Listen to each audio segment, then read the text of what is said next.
Surprise! I'm live. Let's clown for the life of a showgirl. Sorry, I'm just getting all situated here for a little bit. I wanted to go live because we are just about 1 week away from the life of a showgirl. How exciting is that?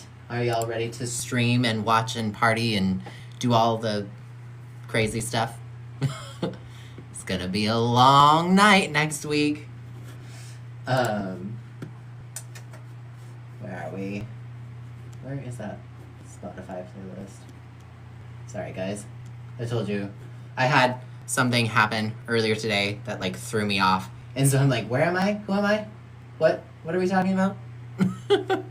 How's everybody doing? Where is... Okay. Hi everybody. Hi.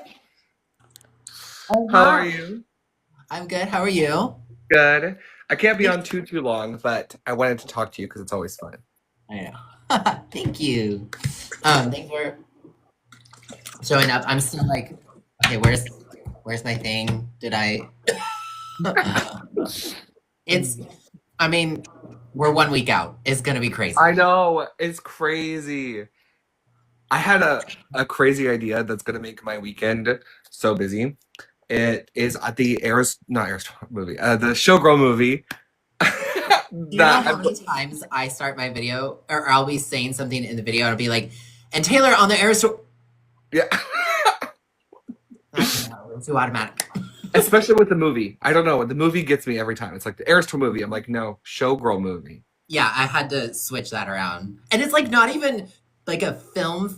It's a compilation of films. Basically. Exactly. Stuff that'll definitely be on YouTube. Like, yes, within minutes. Yeah. But my idea is like a physical experiment for no reason, just because it's fun, to make like 30 bracelets of each song and have them pick their favorite song because it's the first day. So whichever one's gone first, wins. Or like, ask people, what bracelet do you want? Like, I'm assuming we're trading bracelets, right? Like, that's the plan. I mean, obviously. Yeah. Like, that's obviously happening. Yeah, I actually need to get on friendship with making that thing. This. I've made 0 so far. And I have a plan to make like 30 per song. So my week is going to be busy. Hi. How are y'all doing? Oh, fine. Good. We were just talking about how we want to make friendship bracelets, but have had 0 time. Oh, we need same. Same. I'm like, oh no, I need to make bracelets. I need to make plans. I need to figure everything out. I don't even have an outfit for this premiere, and I'm like, I have no outfit. Honestly, I don't know. Like, dust off that Eras Tour outfit. Yeah. Like, girl, you gave us 5 minutes to prepare. We got this. The shirt that I wore to the Eras got ruined in the laundry, so I'm like, same. Okay. I don't. You guys have ideas? Well, I wanted to address some of the things I'm seeing in the comments real quick. First of all, guys, the last couple of releases, signed CDs have come very close to the albums dropping. So, like, we're still in the hot zone for it, but we're gonna really heat up probably by next Tuesday, Wednesday. That's when it's gonna be like, okay, everybody prepare. Yeah. And I think Tuesday was Church of Poets, right? Yes. And so I do want to say also as well, her signed CDs do not go live in every territory. They're very limited, and what is usually, they come back a couple times, usually unannounced, and they're gone like that. So I'm going to tell everyone right now, as much as I love all of you watching, I love and adore you, not everyone is going to get one because they will go, her fan base post Eras Tour has quadrupled in size. So it's going to be really hard to snag, and I'm probably going to post one story that just shows the picture and you better go. And then the other thing, so I don't know if you guys saw this, it's starting to be reported, it is not confirmed. Yeah, the Super Bowl stuff? Yeah. And honestly, so it is being reported that she turned down the halftime show because one of the things she was trying to negotiate was owning the footage, which, if you know Taylor Swift, makes absolute sense. I thought that was so interesting because, obviously they don't pay you, but she was like, okay, I will do it without being paid, but you have to give me the ownership of my performance. And Taylor Swift owns pretty much all the footage of her, so I get it. And again, I said this a long time ago. The NFL needs Taylor, not the other way around. so if they're not willing to give her her footage of her own performance that she can use in her own ways, then I understand her saying, you know what, I'm good. I'm just going to cheer on that Beyonce. Goodbye. Yeah. It's so interesting if the rumors are true. Obviously, we don't know that it did get this far. This sounds like the furthest it got in all the times I've heard of it. Yeah. Yeah. I agree. Because isn't it always like we have this open invitation for her if she ever decides that she wants to do it, and she's always like, no. Be there next year too. So but I think we were trying to capitalize on new album announcement, engagement, thank you. Yeah. All that sort of stuff at the same time. And Taylor's a businesswoman. She's not going to budge. And honestly, she's really successful, so she probably doesn't need to budge. Yeah. Also, someone asked, is it confirmed that she's not doing it? Obviously, we don't know until they actually announce it, right? Maybe she told them, well, they know. And then they go, they're like, well, they talk to their boss and well, we just lost Taylor. And they're like, why? They're like, well, we won't give her the footage. Well, then give her the footage. You don't know what's going to happen behind the scenes. This is all what we're discussing right now regarding the Super Bowl is not confirmed. This is a rumor that happened within the last 10 minutes. Yeah, I was just reading about it before. I hadn't seen any of it, but I was always in the camp that she's not doing it this year. So yeah, the fact that they have not announced it this late was giving me pause. Rihanna was early September. Yeah. We're in the time period where they would announce something, and the fact that they haven't means they were definitely talking about it. I have heard rumors that the person is going to be Adele, which is kind of interesting because she doesn't have hype songs, but she's so big that it's going to be a very different show if it is her. Obviously, we don't know. I mean, it'd be a cool. Yeah. I mean, set fire to the rain. I know. It would be good. Stadium, come on. That'd be so cool. Yeah, she has some bops. I mean, Rolling in the Deep. Yeah, no, she has so many huge, massive hits. That's crazy. So, yeah. So, but yeah, next week is gonna be crazy, guys. You think this week is starting off wild? Just wait. That grand finale caption in the Instagram post made me I know. And the fact that Taylor's made such a big deal about countdowns this era, and she included the 9 emoji, made me oh my God, are we going to get the 8 one? Or even if we don't get it, is that a hint that, I don't know. Yeah, that was my thought. Since we haven't gotten anything today with an 8 emoji, I'm okay, so why the 9? I know. You could just say 9 days. The 9 emoji. What the heck was the official outfit guide of a showgirl that led to nothing, and it's just another 9? I didn't see that. Wait, another 9. Are there 9 pictures on it? 9 Taylor on that, yeah. But it doesn't. It's another 9. Lead into merch. It doesn't do anything. It doesn't.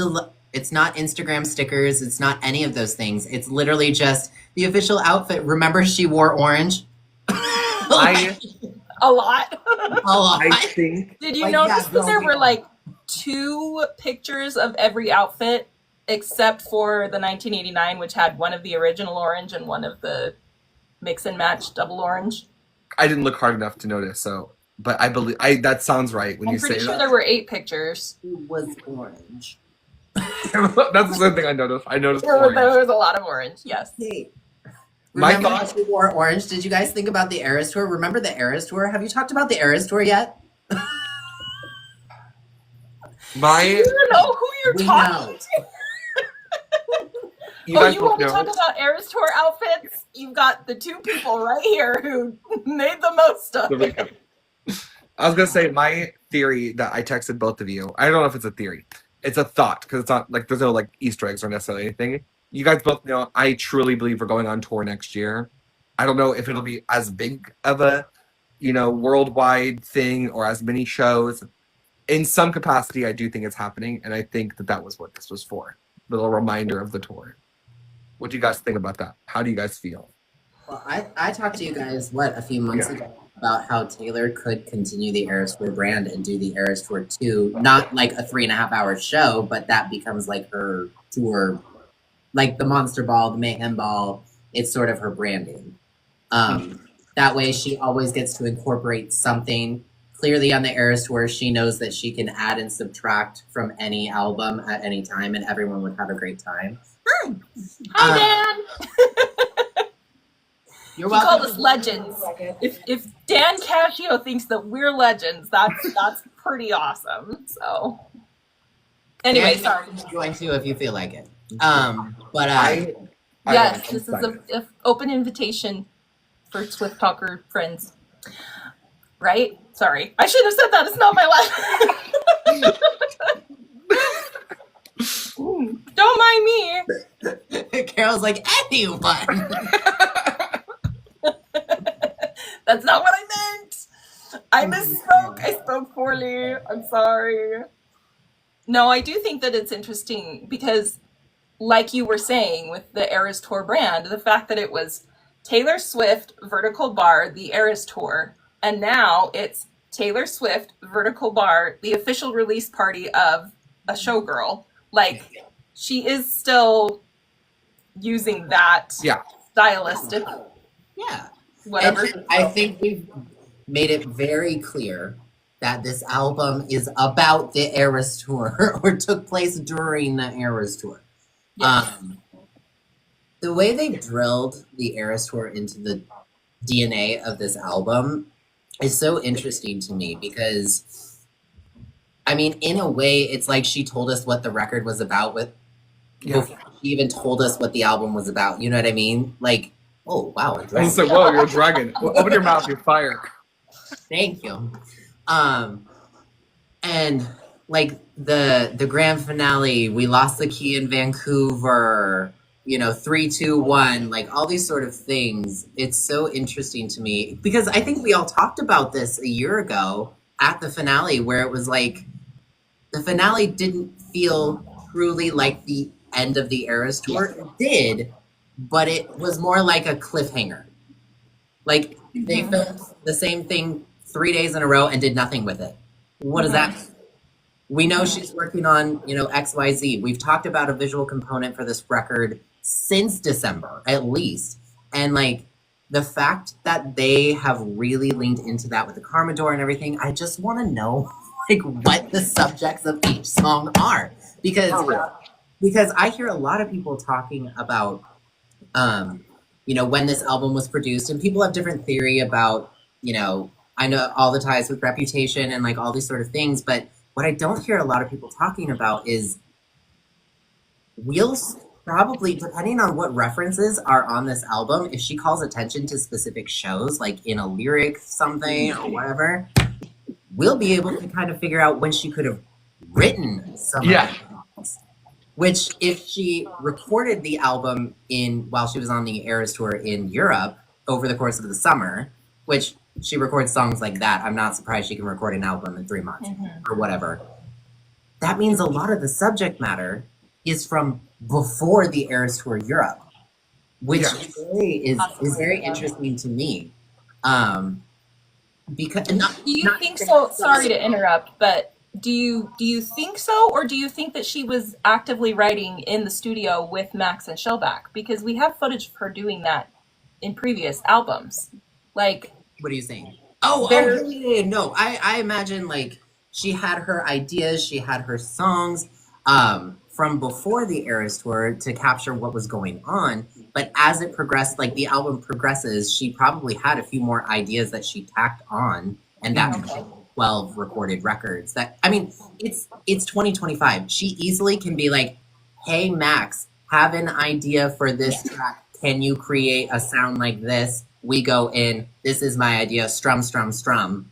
I mean, she's done that several times. So you're right. When I wrote The Space Between my album, I did that pretty much remotely, and that was 2013. So for her to be like, "Hey, I have an idea," is totally. But I believe her when she said, "Hey, I talked to Max around the time I invited him to Sweden or the Sweden shows." That means she's had ideas for this record at least since before the Torture Poets Department even came out. Yeah. I would think so. I think it's crazy that we're now getting a second quote-unquote Eras Tour album because obviously the Tortured Poets Department, the subject matter, also took place over the first few months of the Eras Tour. Mm-hmm. Which means she probably finished that record, got like in a relationship, her whole life turned around to like this really happy, positive, and then she just had an inspiration. Yes. You know what I mean? Like, it's not crazy to think about. And that's why when people draw connections to Reputation and like, oh, well, what if it's a leftover track? Like, all of that's entirely possible. Maybe I don't necessarily agree 100%, as we've talked to before, but like, anything's is possible. Dan wants to join. Oh, okay. Anything's possible because they do remote stuff all the time. Yeah. Everyone. Oh, turn on your camera. We can't see. Where is this? Where is it?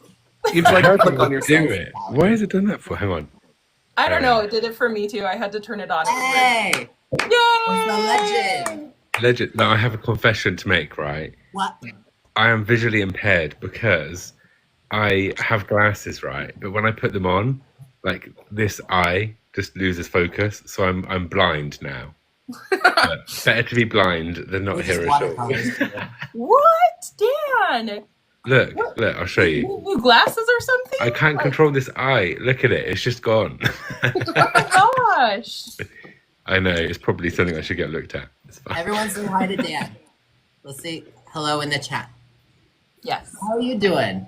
I'm good. How are you guys? What time is it in the UK? I don't know. I can't see. 10:30?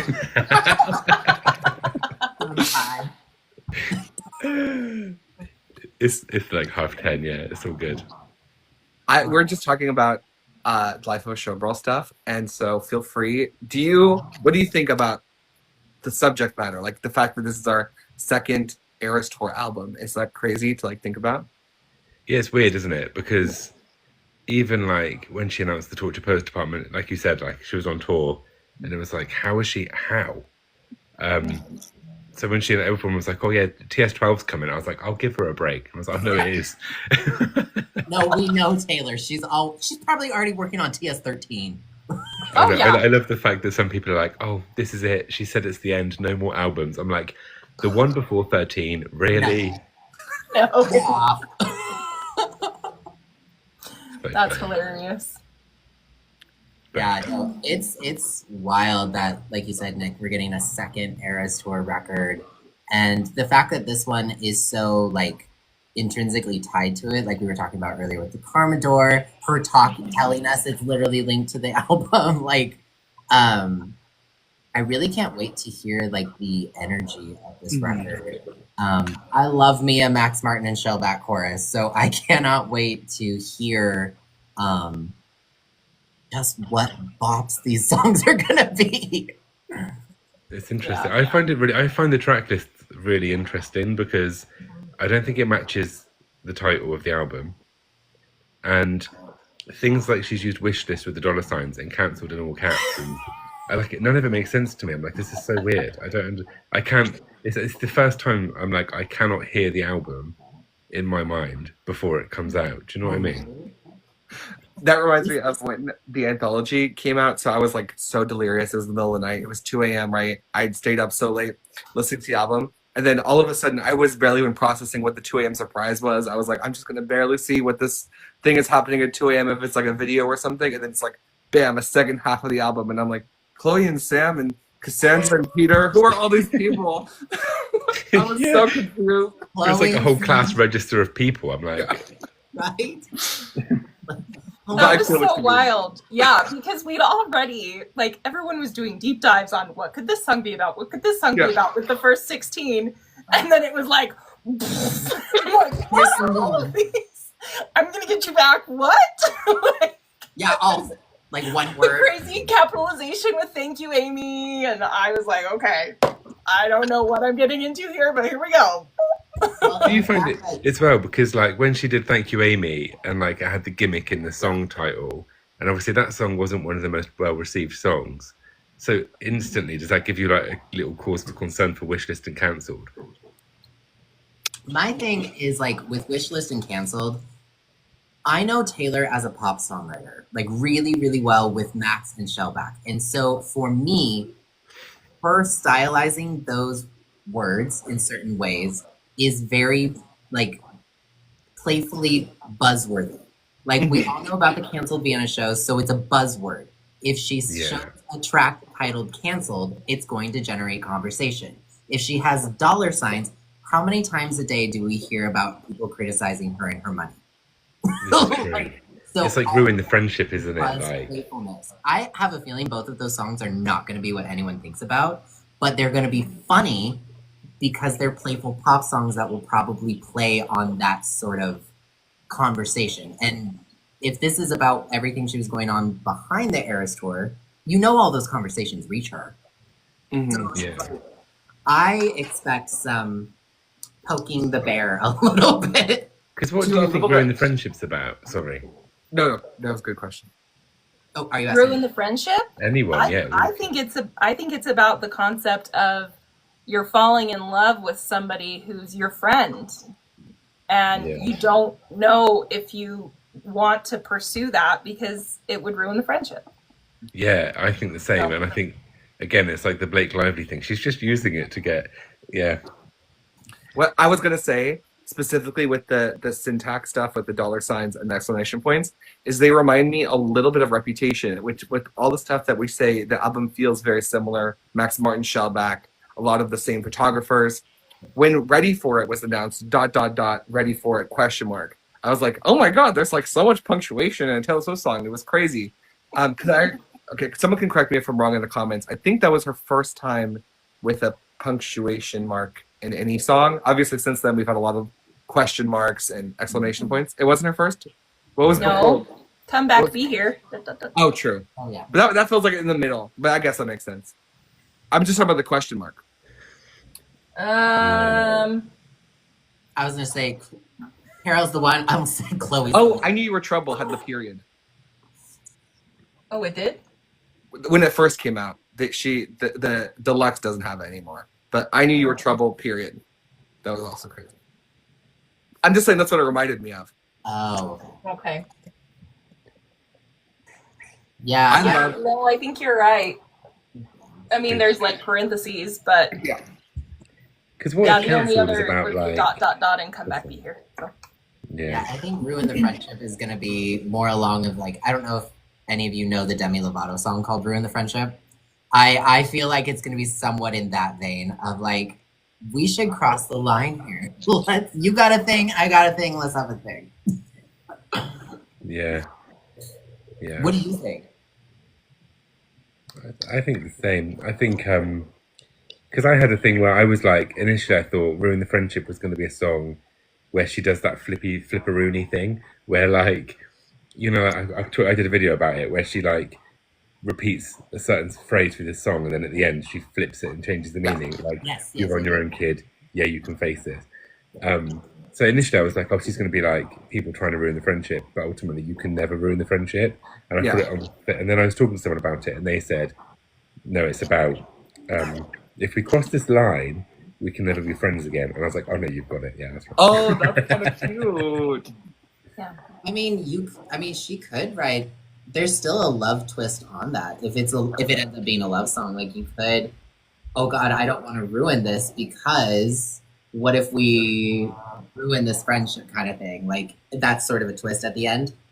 Yeah, but, I mean, it could be about any relationship though, because it could also be about a work relationship. Yeah, totally. Not just a physical one. I agree that one of these songs will have the classic twist of the chorus to the end. My bet is on The Fate of Ophelia. That it'll kind of feel like there goes Lots of Great American Dynasty, and she's like, and that was the fate of Ophelia. And at the end, she goes to whatever the chorus. That was the fate of Ophelia, but that won't be the fate of me, or something like that. You know? Oh, okay. Or it ends the song like that. Do we all agree that she's going to rhyme Ophelia with Ophelia? Yes. You know what? That's a- Given it's Taylor, probably. yeah, I was like, that's kind of sitting there, isn't it? Or she's gonna take an ABC cop out where she's gonna go A B C A B, and then like there won't be a rhyme for it. It'll just be like that's the tail end of the chorus is the title of the song, and then that's it. So it never gets a rhyme. It's just accented.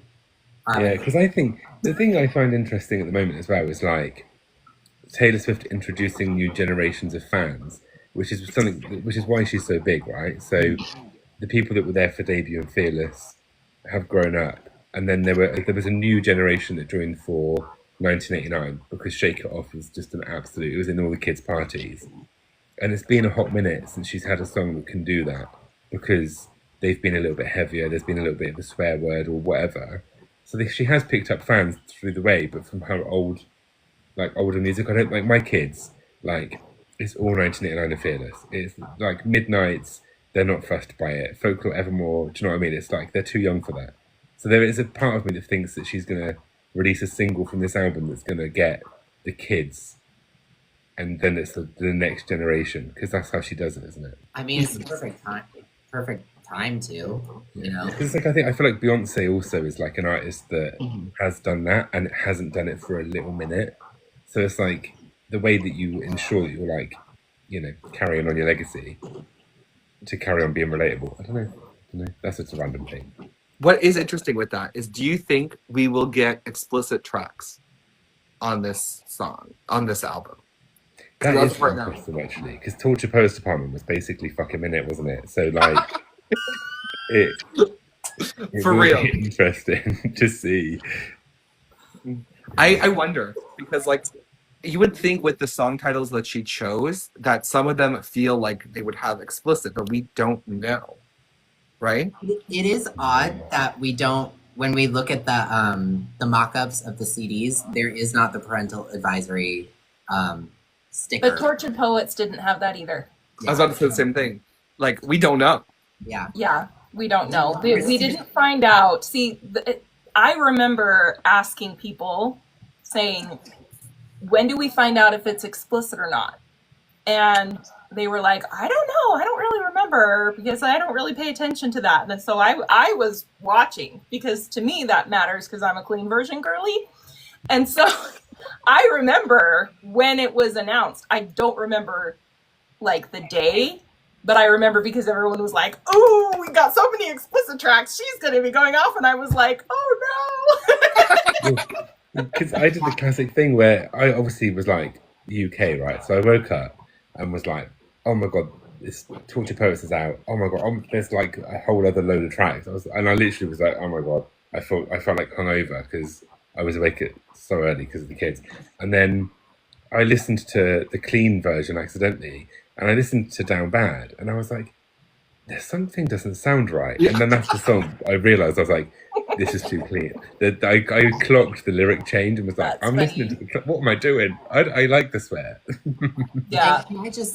That's most people's reaction. Yeah. And sorry, I know you want to say something, John, but I have people in the comments asking, yes, usually the clean version drops on streaming the same time. It's just harder to find, but Spotify has changed the way that they display like explicit versus clean to make it easier to distinguish.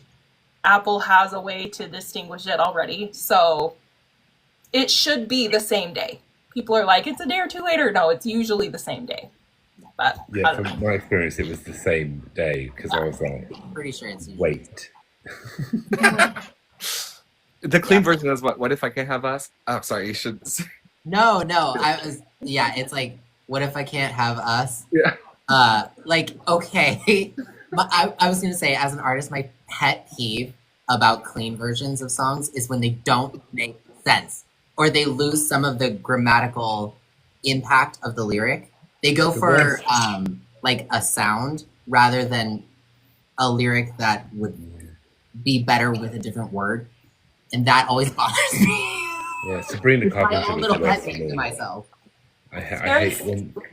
Yeah, so many people, they either just bleep out the word, so it's really chopped, or like that's what most people do. One thing that I do love about Taylor is not every song, but some of her clean versions, she really, you can tell she puts in an effort to find an alternative lyric that still conveys the message of the song. Not every time. Vegas Acrobat. Some of them are really good. I think that Ivy is really well done. Yeah, anyway.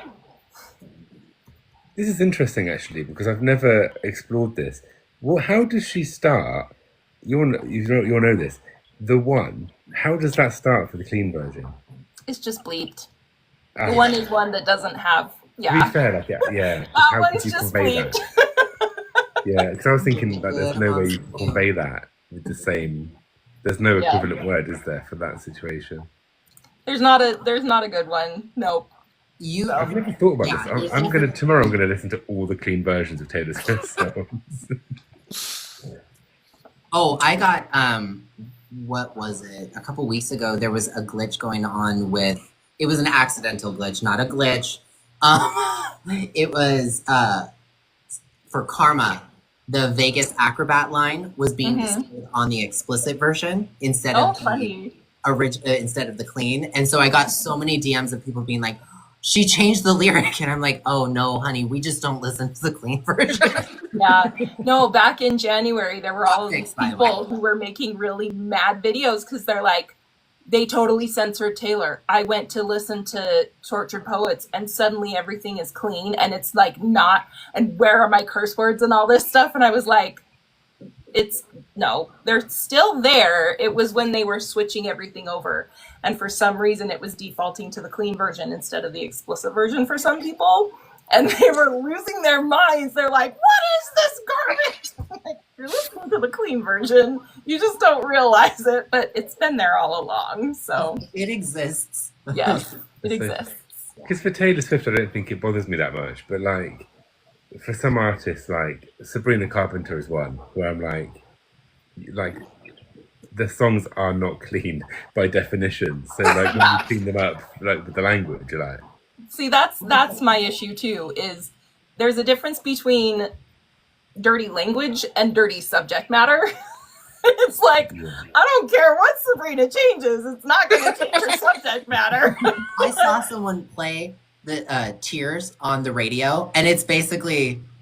Yeah. I'm like, really? Let's release the instrumental version at that point. They cut the I Get What I Thought of You? No, it's I get... at the thought of you. I'm shocked that they actually cut that. Like I thought that like slide through the. There's a good section of it that is basically just instrumental on the radio, or at least some radio stations. And I'm like, what is the point of this then? We'll just release a different song. Isn't it like Tears Run Down? Yeah, it's like something like that. Down. Why don't they just change it to My Eyes? Because it rhymes. It doesn't make sense. That's like the prime example. That's what I'm saying. Like, that's just the other thing. Lyric. Oh, sorry. That's the other thing is sometimes the radio clean version is not the same as the clean version that they release, which is so dumb. Like, why? The radio needs to like check if the artist has an actual clean version and play that instead, please. But yeah. I would love to hear a clean version of House Storm. I don't know. Well, all she has to do is just say, I promise none of it's a metaphor. No, really, it's not a metaphor. Like, just really about a house this time. Only now. House Tour Phil Dunphy's version. That's what I want to hear. Phil Dunphy's version. I love it. Do you know what's so fun? Oh, sorry. No, I was going to say, so we don't know if it's explicit or not. Yes, we don't know yet. Someone said that the movie is going to be PG-13, so that shows you something. However, I was going to say something that's crazy, is there is rules on PG-13.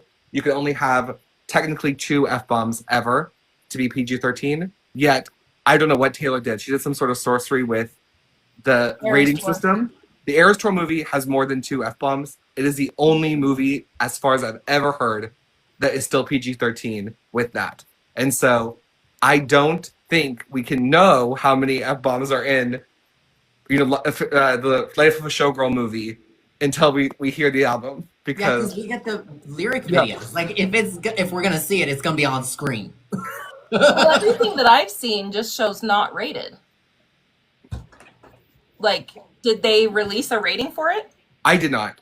I've not seen anything. Right. Although I will say, when they announce a movie, a lot of the times it shows like this film was not yet rated. But Yeah, it didn't say that. It just says not rated, which is usually like an indie film. Yeah. Well, and it makes sense because, like I said, it's not really like they're not advertising it as a film. They're advertising it as a release party. It's like a secret session we're all invited to. It still says NR, Okay. not rated. You guys know Audrey, right? She was posting the timings that you get in Australia, and it adds to the fact that this is a release party for all of us at once, because the first showing, no matter where in the world you are, is literally the exact same time. And I was wondering about how they're doing it in Australia. She has like tickets booked for like 4 a.m., like 3 a.m. Yeah. I would not be going. Like, What time is it for you, Dan? Like, are you going? yeah, but I'm pretty sure it's just like 8 p.m. Okay. But that's the same time as us, because in the U.S. East Coast, it's 3 p.m., and you guys are 5 hours ahead. So 3 p.m., 8 p.m. is the same. Yeah, Yep. for me it's noon. So. Yeah, for me it's 1 o'clock in the afternoon. She we're literally right. said it will be one world premiere. No It will be ads. on YouTube after. Yeah, I love it. I'm I glad. wonder why though. Not to do the whole, red nose and rainbow wig thing, but I wonder why. Why premiere it all at once? Mm. It's because she's incredibly secretive of her music. Yeah. Like, she doesn't want it to leak until it's time. Yeah, there's going to be something in this movie that is going to make all of us excited, whether that's like some lore drop piece of information or some exciting visual element. There's going to be something in the movie version she wants us all to see at the same time without anyone being spoiled. You know what she should do? We'll And this would already be. have the music. Sorry, go ahead. So I was going to say, this is the only way you can defeat Ticketmaster, is if she sits in the film and goes, right, guys, there's a tour. Now, you're all going to know about this because you're here. Book the ticket right now. When you leave the theatre, people will know. And then you get guaranteed tickets. That's what she should That's do. I know, crazy. obviously not. But that's what she should do. That's what I would do, because I'm just such a swell guy. I love that. I mean, it would be really cool if somehow if she does do another tour, it would be really nice if she could get on top of the touring issue, because it's her tour that incited so many different changes and lawsuits and everything. So if she can figure out a way to get on top of that before announcing it, I think that'd be really good. Do you guys remember what she did for the rep tour? I didn't go to the rep tour, but I was active online. That looked like it worked so well. A lot of people said it worked really, really well. Ticket sales initially showed not so great because it was so strict. Yeah. But it did weed out a lot of issues. And the show ended up being sold out anyway. So, like, it worked out. Yeah. I thought the Eras tour was brilliant, though. I mean, it's better than a lot of the ones from now. Although I will say, did you buy it in the original US sale at all, Dan, before they announced the UK shows? No, I just no, I didn't. It was chaos a the little Master bit. Nightmare was US. It was like 14-hour lines on the computer. Yeah, because over here, and they canceled the public sale. Yeah. Like, well, they did here, but it kind of felt like if you had the pre-sale code, you were like guaranteed a ticket, and that's what it kind of ended up. I know that wasn't the case, but like so many people got it because of the pre-sale code. So then there was no general sale, or if there was, like there were no real tickets on it. It was all the VIP £600 ones. But compared to like Ariana Grande, that was horrible going through that. I lost the war. Same. me too. I know. Me and John were texting like crazy all day. Like, Where are you at? I was like a fallen soldier in the Austin show, and I was like, I'm dying. And then John was like, I'll add you. We'll go in California together. We'll do it. You get that movie. We're good. Next time Harry Styles tours, I'm gonna get every single person I know to buy me. I'm like, right. I'm gonna phone every person. The other thing is, it's much easier to get tickets to a stadium show, no matter, even if the artist is that much bigger. Like Taylor's huge. If you think about it, Ariana Grande's they were like 15,000 seat venues, whereas Taylor is 100,000 seat venues across 3 nights or 8 nights or 6 nights. You know, like there is seats for you. Yeah. You know, which is it's nice. crazy. Well, and one thing I really, and I talk about this in my videos a lot, is like, I really appreciated that Taylor made the Eras Tour accessible. Because it transformed the live streaming concerts and everything. In a time where tickets are incredibly difficult to get and the concert experience is being more and more difficult to experience. I really appreciated, yes, it worked out for her monetarily and all that sort of things, but I appreciated that she did the movie. She released it to streaming. She did it to theaters. She did she allowed live streaming. She said she would make it accessible and she did her best several times. And I really appreciate her for that. Speaking of, as like a little marketing side, I would love it if Taylor Nation ran like an official high camera quality live stream for the next tour. Like, I don't know, even if it, because it's going to be kind of expensive to run that, like even if it was like pay a small cost or like a price that you get access to all of the shows or something, like you have like access to the room, I would easily do that. Like with the HQ cameras, it's the screen, the same thing that they're seeing on the screen, it'd be amazing. And they would get so much money for that. Yeah. Well, Louis Tomlinson, like I can't remember the facts because you know it's me, but he broke a record because he sold.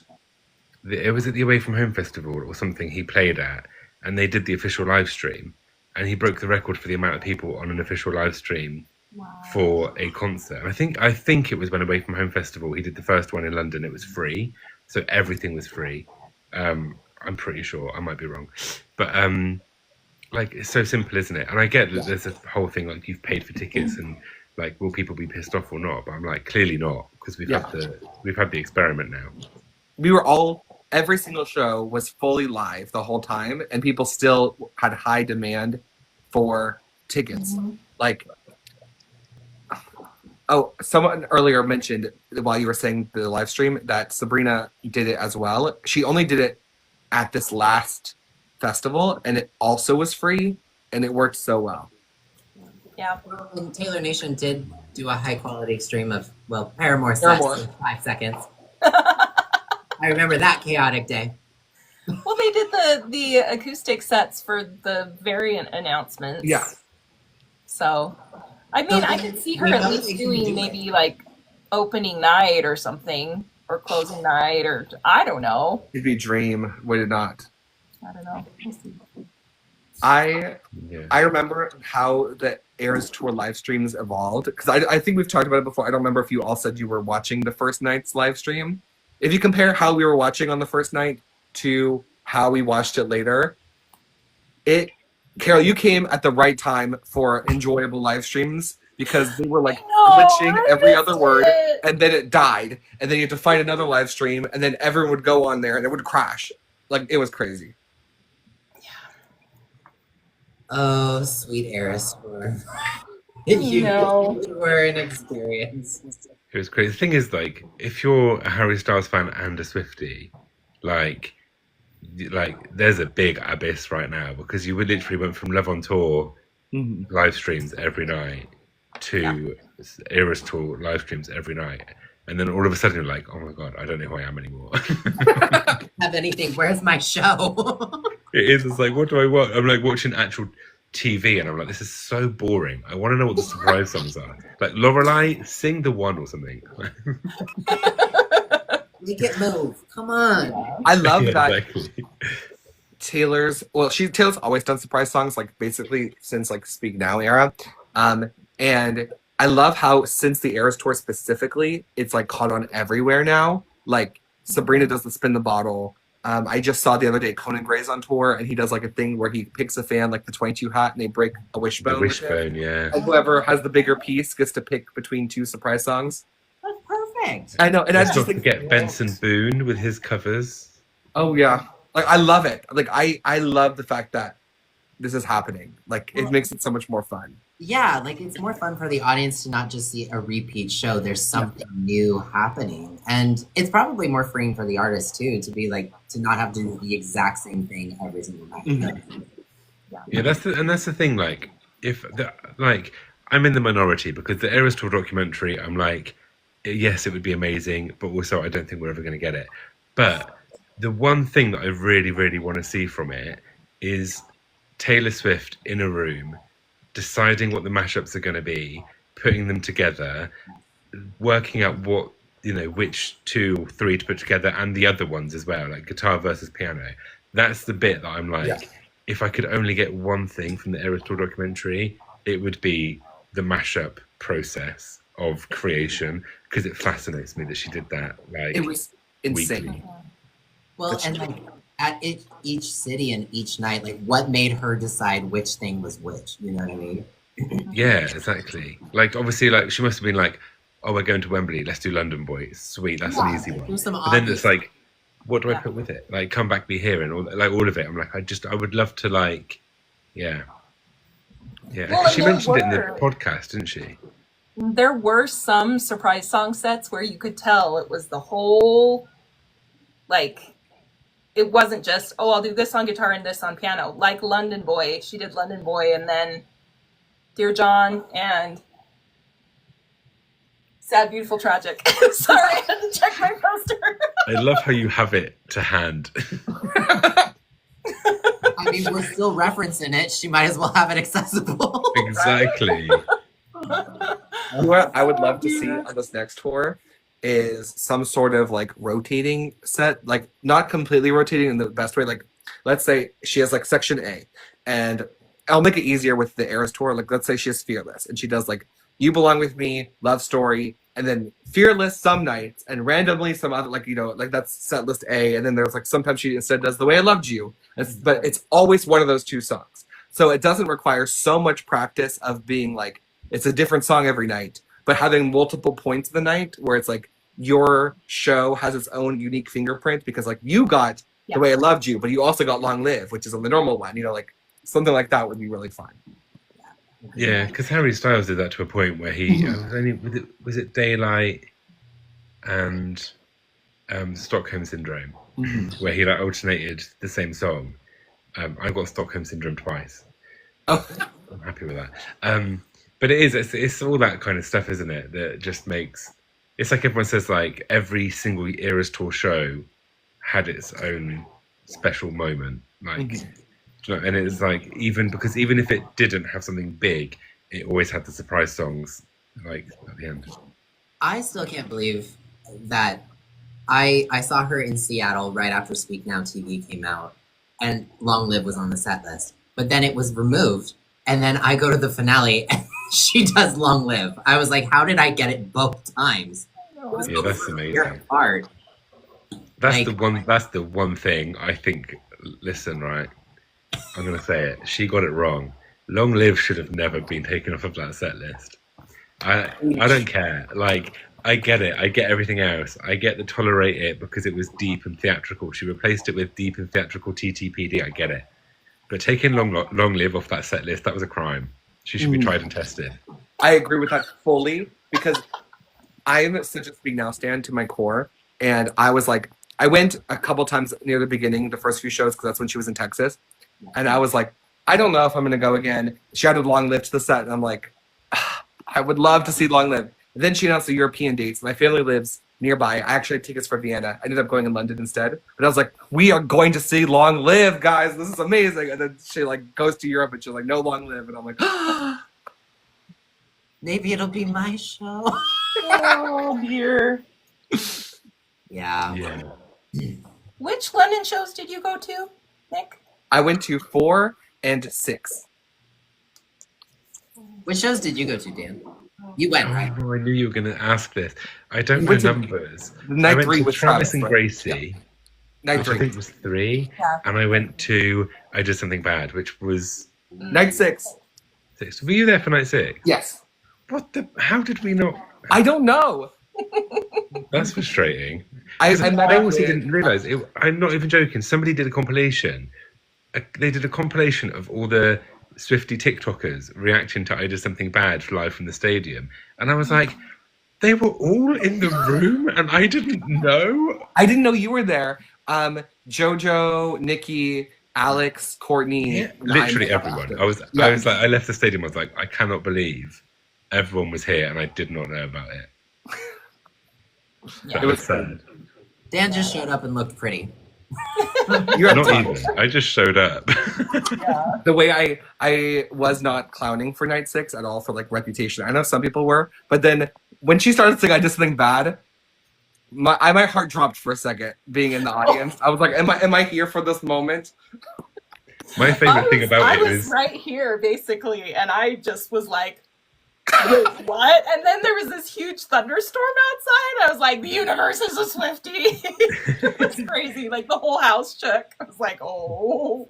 Because I did a video before the London shows and was like, here are my predictions, and I'm not even joking. I sat there with my camera open, and as I made them up on the, I literally was like, "Wow, oh, she's going to do something bad, but she's not going to announce rep." So when she did it, I was like, "Yes, I win everything." I was like, literally, just pure psychic moment. I didn't even plan it. Oh man, That's crazy. It was night 6, right? Yeah, night 6. I did something bad. Yes. Yeah, I think my pen went crazy for night 6. Yeah. I did something bad. Like highlighted. And I was like, It was so quick because it's also, as soon as she started speaking to introduce it, I was like, oh my gosh, she's doing it. Like I can't remember what she said the first like 3 words. I was like, this is I Did Something Bad. And like literally it was like, and then you got, as more and more people clocked on. So, but before she played it, like most people kind of knew what was coming, didn't they? And it was crazy. Like everyone was going mental. It was insane. Like it was opening strums were so different from the recording. That it was like, oh no. It was crazy. The seeing that, you went through like so many different thoughts in your brain. At least I did. Like while I was there, like because everyone was planning for London at 8, not night 6. And I was like, oh my God, she's going to throw us all off and do it the night she doesn't expect. I love the fact that it wasn't even recorded. Like, I always come back to that. No. always come back to the fact that I was like, yeah, she never re-recorded like Dre. No, what songs do you think she didn't do? Most of them, apparently. Yeah. I think there's no way she did This Is Why We Can't Have Nice Things. There's no Taylor's version of that song anywhere. That was my surprise song. Was it? Yeah, in Seattle. I can just imagine her like trying, like the prospect of doing that laugh again, and I think she was probably like, "No, it's not. We're not doing this song. I can't laugh like that again." Although her laugh on the tour was so good, on the Eras tour. When she did it in Seattle, she couldn't stop laughing. Like she was up there for a good few minutes. Yeah. But that's the thing, isn't it? Because those kind of moments come from such a, in the time she recorded that song initially, it was such a, no, this is actually how I feel. And then looking back on it a few years later, you probably think, what was I, she probably looks at, why did I do that? Like, why did I, do that maniac laugh in the middle of a song? Like, yeah. Well, and not even from an emotional standpoint. Yes, she said that, that album came from such a specific emotional mindset, and that was part of the problem. But like, your emotion translates in your voice, and there are so many parts of Reputation where she's using a lot of just her voice, like whether it's speaking or making a sound, like even with This Is Why We Can't Have Nice Things, and she says, if only you weren't so shady, and there's like one voice that's going shady and one that's going shady, and it's like, how do you recreate 5 different, like, get it to sound the same? There's just, it was so well done. There's no way she could have recreated it and not had at least half of the fandom be like, it's not the same, you know? She never would have won. And it's the same with Debut, because with Debut, if she'd have done the country accent, people would be like, it was fake the whole time. If she didn't do it, everyone would be like, this isn't Debut, it's not country. So like, there was no winning with those 2 albums at all. I'm team if she was going to do it, to do the country accent again. 100%. She'd have It to. has to. I don't even care, even if it's extra fake. If I hear Picture to Burn Taylor's version and it does not end with barn, barn, barn, baby, barn, it's not real. Baby, burn. I've accepted we're not going to get the lyric, but if it doesn't have that barn, barn, barn, baby, barn, no. It is hilarious hearing people who aren't in the South like recreate like how they sounded. I've never thought that didn't sound like burn, burn, burn, baby, burn. Like for me, when people like talk about how they perceive the Southern accent, I barely hear it, which is so funny. Like just because I grew up with them, and I'm like barn, barn, barn. I was like, oh my god, that's what it sounds like. Yeah, It's funny I as a love Brit it. as well, because like I didn't know it was fake. It wasn't until I got into the Swiftie thing and everyone's like, oh, that like fake little country twang. I was like, what do you mean she's not from that's not her voice. Like that wasn't anyway, yeah. Because to me it just sounds like a Southern American accent, but obviously like I only ever hear like TV versions of accents, which quite often are done by New Yorkers or people that, do you know what I mean? Then like it's not often done by the actual people from that region, is it? Well, and I kind of want to. That. Oh, There's a whale. Yes, well. I kind of want to push Yes, back a little ma'am. bit on the it was 100% fake narrative, because it is possible just within a couple, like 1 or 2 years of moving somewhere, to start picking up on things. Not everybody does it, but sometimes you don't realize that your accent has changed. And she was a young teenager. Like, in you Nashville. see videos of her interacting with her high school friends, and she has an accent. Like, I don't think that's fake. So- No, I didn't mean. I know. Yeah. I know. I sound really like blunt. Oh But, no. like, it's true because you do adapt. When I lived in France, because I studied French for my year abroad, and I went to France and came back, and my professors were like, "Why have you got that accent?" And it's because I went to the south of France and I had a really distinct French accent. They were like, "This is crazy. I've never had someone come back with such a strong like Southern French accent." I was like, "I'm very impressionable, all right." That's funny. So I do completely get that. Yeah. Yeah, like growing up, I've had siblings and cousins and stuff that would go and like live abroad for a couple of years. One of them, he was in Mexico for 2 years, and when he came back, he sounded like I don't want to use a word that might be controversial. He sounded like a guy who grew up like surrounded by people speaking Spanish in Mexico, even though he was white. Like, it was so funny listening to him speak English because he had an accent and it was not fake. Like, he did not realize he was doing it. When my sister lived in Japan for a while, she came back and she would just be like, I don't remember how to say this in English. It was just, anyway. So yeah. Growing up with Japanese people all the time, especially in the summer, when they would visit, for a long time, it would take me a little bit of time to stop speaking like this, because, and I wasn't trying to be offensive. It was because when I was a kid, if I spoke broken English, then they could understand. And then I grew up with Japanese and English, so for a long time, like in Japan, it was easy for me to just switch into Japanese, but I sound like a completely different person. So, but I think that's just the way languages work. It's not anyone trying to take on something. It's just, you hear it, you get accustomed to it, you're surrounded by it. Oh, 100%. 100%. a- I have a nephew in Ecuador right now, and he'll send emails sometimes, and he'll just like be typing an English sentence, but there's just suddenly like a Spanish word in there, and I don't think he even realizes that he put it in there. Like, language is wild, and the more of them you learn, the more you're just like, they all just kind of start doing this. And I have one little tick that I try really hard to control. And because I grew up with Japanese people, it's very common in Japanese language, Carol, you probably know this, to just go, when people talk, to just let the other speaker that you know that you're listening. I tend to do that a lot, and sometimes my friends in the past have been like, John, you're doing the Japanese. You're white.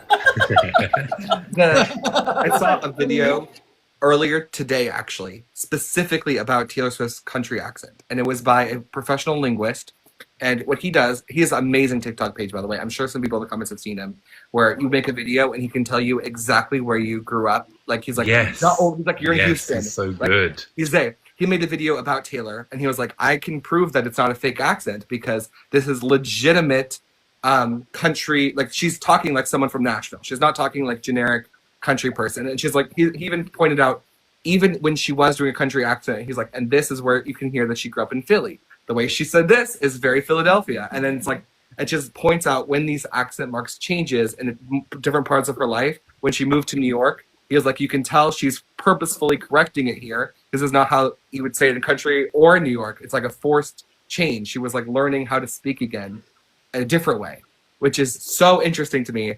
I wish I reposted the video. I should go find it again. It was Zay, I think. He's amazing. But it's I'd love so to cool. see that. Yeah. Yeah, really interesting. Well, I'm from the Pacific Northwest, so I'm like the absence of an accent, which in itself is an accent.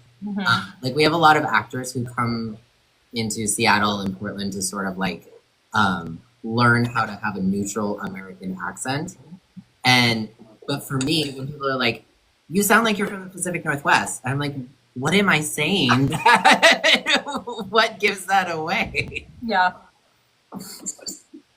I will say that some people say there's a specific Utah accent, and there are like regions in Utah where it's like, well, they might do this more. Like my grandparents that grew up more rural Utah had a much different accent than me that grew up in more suburban Utah. But even people will be like, oh, well, they say like dill instead of deal. And I'm like, I don't do that. So You should see this guy, Zay's videos. He's like, all of this parts of Utah, except for this city right here, have this like caught merger where they say this thing. And it's like, just there's an exception in this zone. See, I'd love to cool. hear that. Because anytime someone gives an example of something that is a Utah accent, I'm like, either sometimes it is something that I do, but other times I'm like, I don't do that. Like people are like, y'all say fark instead of fork. I'm like, I don't do that. Like, I don't know where that came from, but I don't do that and I never have. So for me, it's anyway. the way we say bagel, but there like people always say we say bagel or something like that. And I'm like, really interesting. One person that says bagel. Bagel.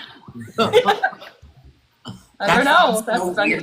And I'm sure for you, Dan, there's like a bajillion UK accents. So. Oh my gosh. Yeah, the UK is crazy. Seriously. Anytime I'm watching, like, Call the Midwife or something, and it's like, they're all from the UK, but they all have a different accent. Like, how do we you have so many accents, but like, it's crazy because I grew up where I live now, but my accent was more like farmer. Like I don't know if you basically Hagrid, right? So like, my accent was a bit like that, so I talk like that, and my vowels and everything were a bit different. And then I went to Exeter University, which is like a Oxford, Cambridge reject. Like you don't get into those ones. You go to. I didn't apply for the big ones, not me. But if you don't get into like Oxford and Cambridge, you go to other ones like Exeter or Bristol or whatever. So then I went to this university, and everyone was like, "Why do you sound like that? Like, oh my god, what? Why is your voice doing that thing?" I'm like, because I'm not posh. Anyway, I assimilated. So that's why I've got like quite a posh accent, because I assimilated to fit in with all the Sloanes, darling. You know. But the UK is crazy because you've got literally like it's such a small distance between the places, really, and the accents are drastically different.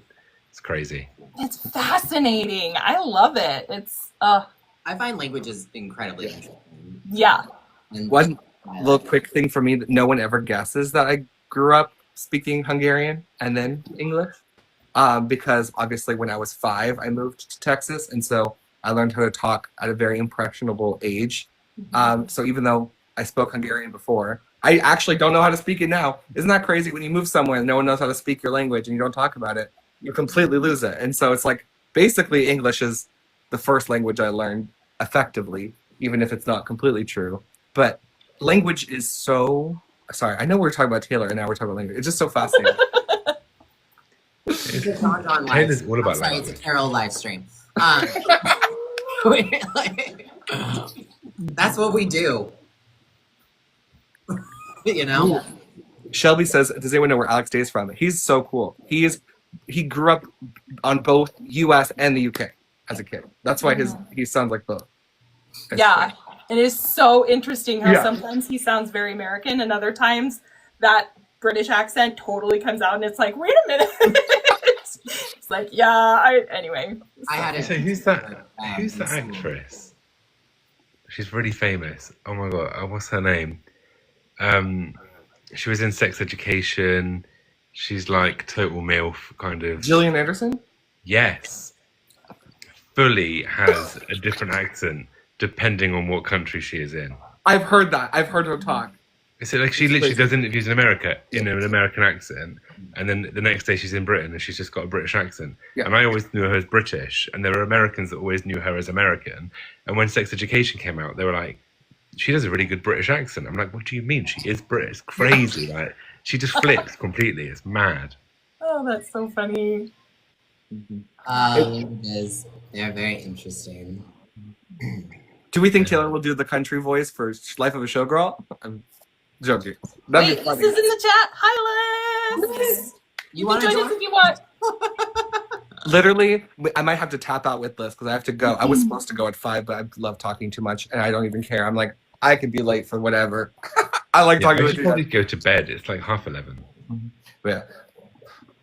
Oh, well, Liz is. I was gonna say, Liz, if she wants to come in, we could tap out. She literally lives. It's crazy, so close to me, and it's funny that we both make videos. Like, I'm gonna go to her house for Life of a Showgirl. Like, it'll be very fun. That's fun. And just for everyone watching, I haven't really said this, but I'm just going to tell you now. I am hosting a live listening party at 8:30 p.m. Pacific Standard Time next Thursday, so we can all listen to the Life of Showgirl for the very first time all at once. I've done this with 1989 Taylor's version and the Torture Poets Department. If you want to join, please. It's going to be a lot of fun. And we're going to listen to the album straight through, top to bottom. We're not going to do the skip around crap. Okay, we're going to listen to the album the way the artist intended. Yes. And then we'll go from there. And probably it'll be a long night because I expect some sort of craziness after the album drops because she always has a surprise. 1 a.m. Right? Literally. Although for it to be 1 a.m., the album would have to be under an hour long, right? Yeah, Yeah, it is. we're estimating like 44 minutes. 44. Is Yeah. it? Because that's how much you can fit on one vinyl, and it's one vinyl. So. There you go then. So yeah, 1 a.m. drop, triple album. Triple. The life of a showgirl, the death of a showgirl, the love of a showgirl.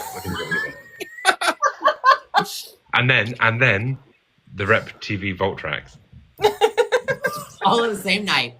Yes. Dan's like, put me in charge. We're done with everything. Well, I do have to go, so you guys can keep talking, but this was so fun. I love talking to all of you. It's so nice to see you all. Thank you for saying hi. Bye, Nick. See you soon. I'm also going to tap out because I need to go to bed. No worries. Yes. Get It's some nice sleep. chatting. Thanks I'd for look joining. crazy with my bad lighting and Thanks for my. popping in. That's been fun. Oh, I'm glad you're here. I will see you soon.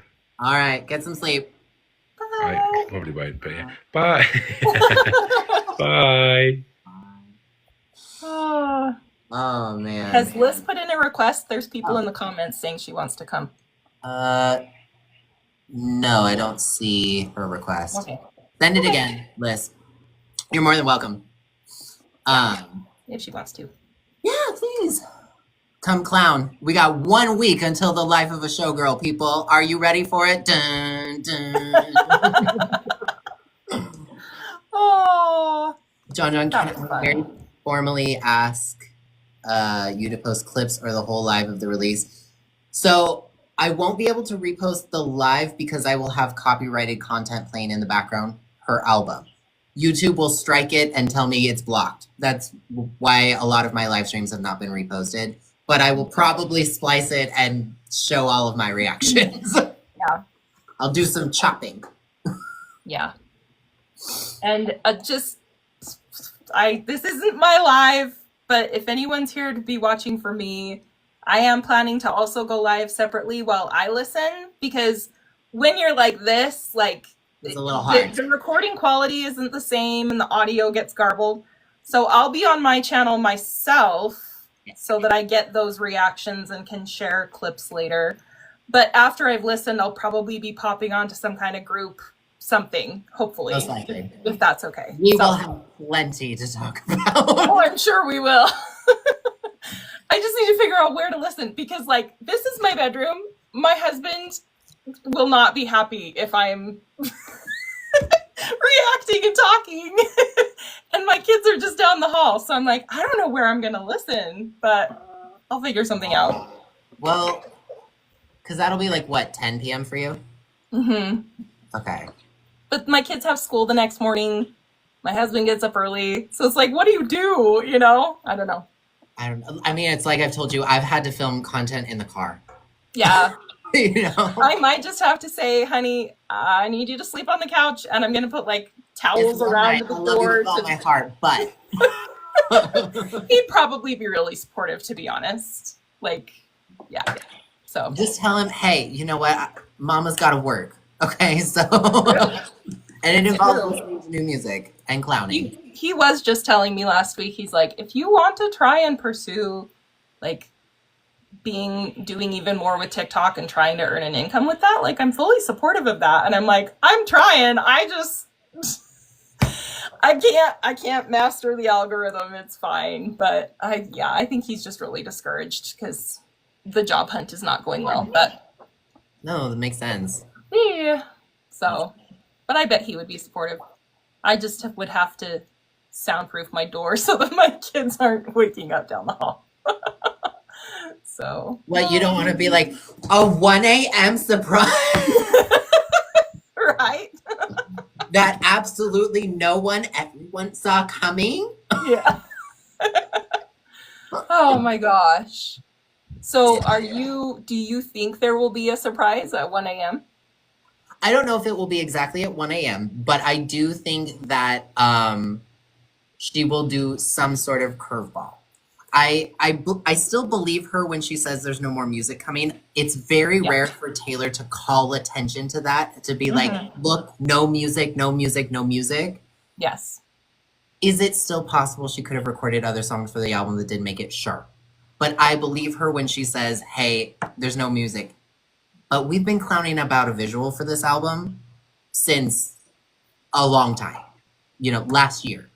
So could she drop some sort of other thing? I don't think it will be like the Fate of Ophelia music video, because obviously we're going to have the world premiere. I don't think it will be any sort of visual in that way.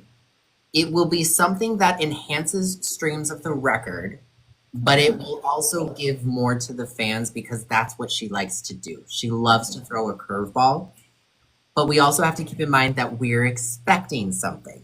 Right. And Taylor hates when we expect something because then she does the opposite. Mm-hmm. So I imagine that there will be something. So what exactly that is for a record that she continuously drills home is about the Eras Tour. I keep going back to the Vancouver show to think over, like, was there an egg we missed? Was there a song she performed that we needed to pay attention to? Did she make a look? Did we, something? I don't think she will announce a tour that night. That's too big and it would be too distracting. Yeah. I don't think we already have a film happening this next day, or that same day. So, like, it's not going to be that.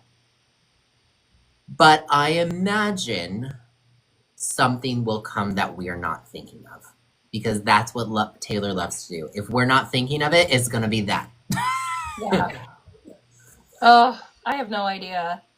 I mean, the fact that the TikTok Karma door unlocks at like 2 a.m. or whatever. It's like, why? Well, and here's the other thing that I go back to, and this could be a Karma Coffee Cup thing. At the iHeartRadio Music Awards, she premiered an additional scene from the Eras Tour film that was never seen before. That was, where did that come from? You know what I mean? Like, where? Yes, I honestly think because it was a recording of Mirrorball. Yes. We know that she was recording the audio of the surprise songs because she would include it in, deluxe versions and whatever. I think it's totally possible that all of that video that was also being captured just to be put on the screen at the tour was recorded. So that's where I think that came from with the iHeart. But what was Vancouver? Yeah, what was that? But like, that's the thing I can't figure out is we already know about the film. We already know about the album. We already know the track list. We already know the runtime of the movie event. We know what we're going to get. We know all these. There's so much we know that what this surprise could be, if we even get one. Girl, I'm running out of ideas. I know. Oh, man. I don't know. I love that she's doing a traditional press tour, though. Yeah. Love that we're getting actual sit down chatting. I don't think we've gotten that since like Red TV. Because she didn't do any press for Tortured Poets. She did Midnights. She was on Jimmy Fallon for Midnights. That's right. I remember. But yeah.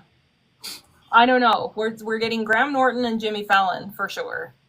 I'm not gonna chant more, but you can do more than that too, Taylor. We wouldn't be mad. I would be or whatever I just said. I would imagine that more is going to be announced just later. Because I would. That's more than I thought. Yeah, fair enough. I would imagine this is going to be a tiered announcement thing because she's not just going to. Why am I saying she's not going to? It's Taylor Swift. She could do anything. I would find it weird if she just released the album, did press for a week, and then moved on with her life. Like, she's going to have other things going on. This is a brand new record, not a Taylor's version. This isn't a All Too Well situation. I do think that she's got more tricks up her sleeve coming. And that grand finale caption, I'm not over that. Oh, I know. I'm not over that. It's like, is it just feels suspicious. It's like, I don't know. Maybe suspicious. Do you think we'll get a single before the album drops? As of now, no. She basically confirmed that The Fate of Ophelia will be serviced to radio and music video at its world premiere, basically. So the song is not going to be released until October 3rd. Which, it's fine. I think everyone would have loved a lead single. Maybe we can get one for TS13. Who knows?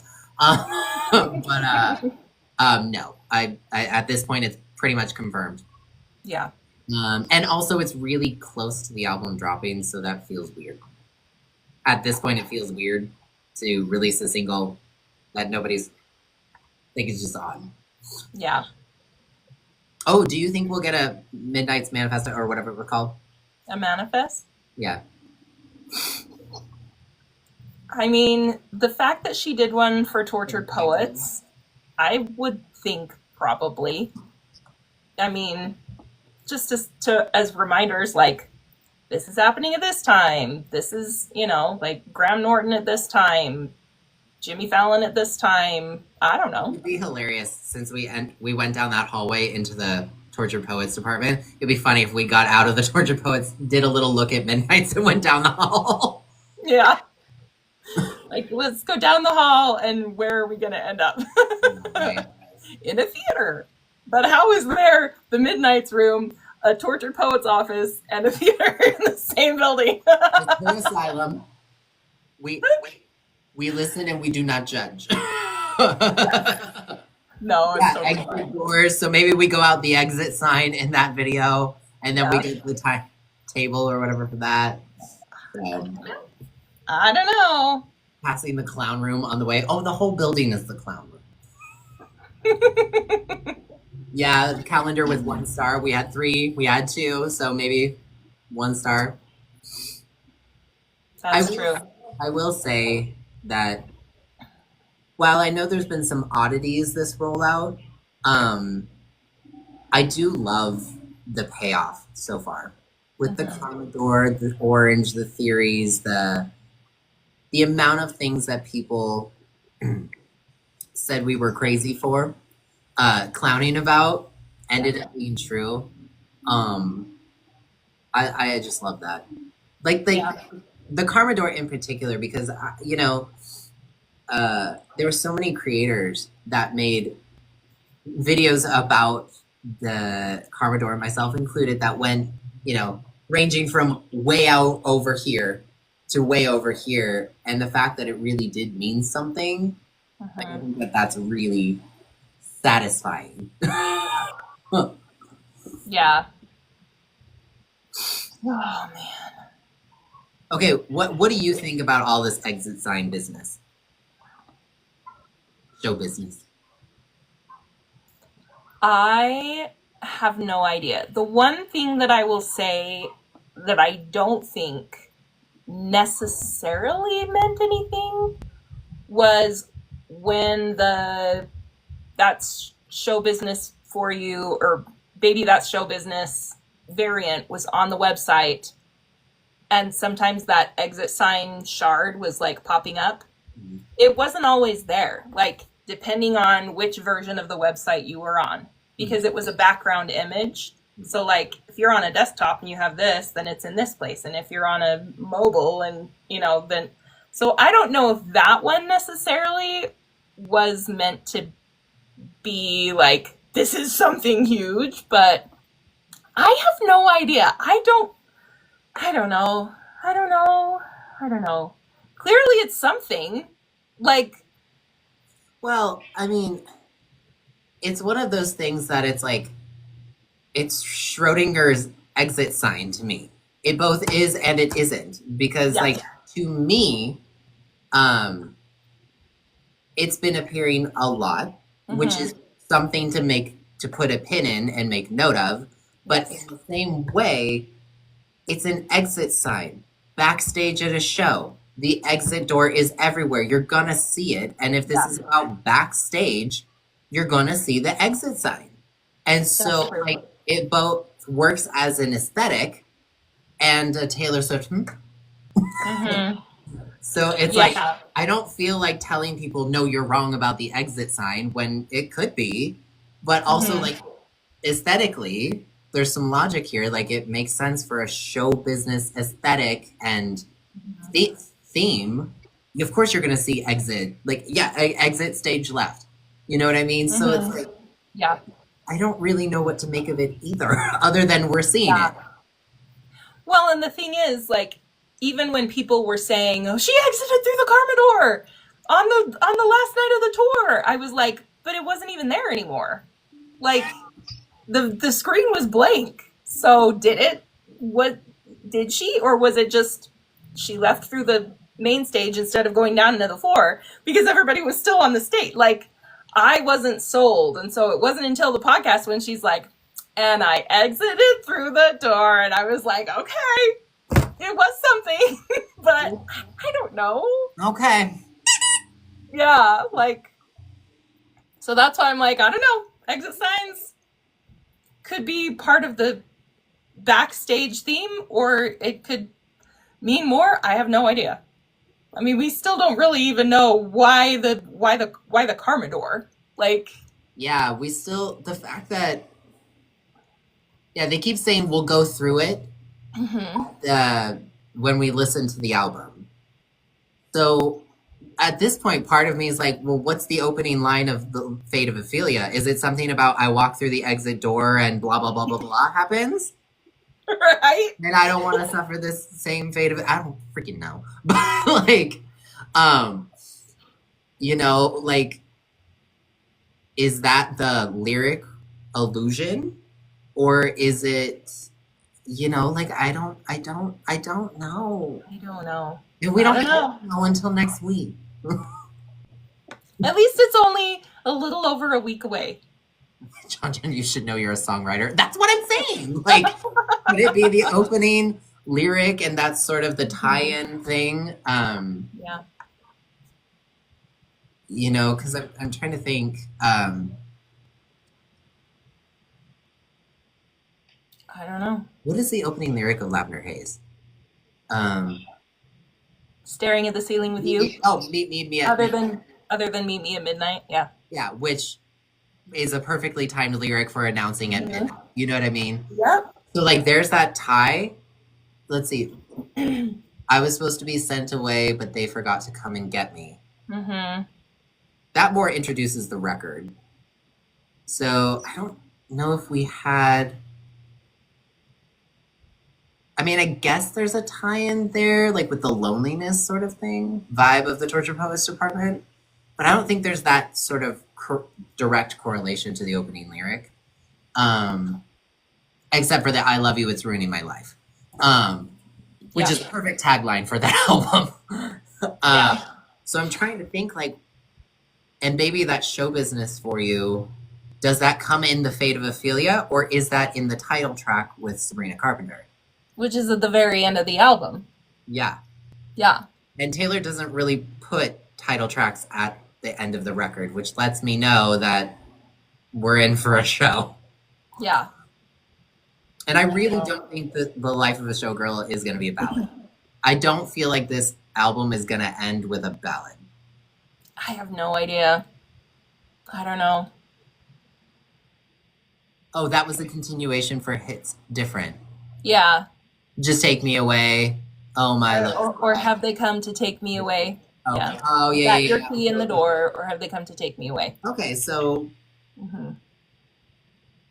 you look like Taylor Swift.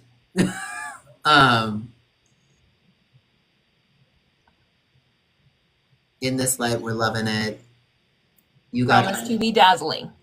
Promise to Be Dazzling. And now we're getting a dazzling soiree.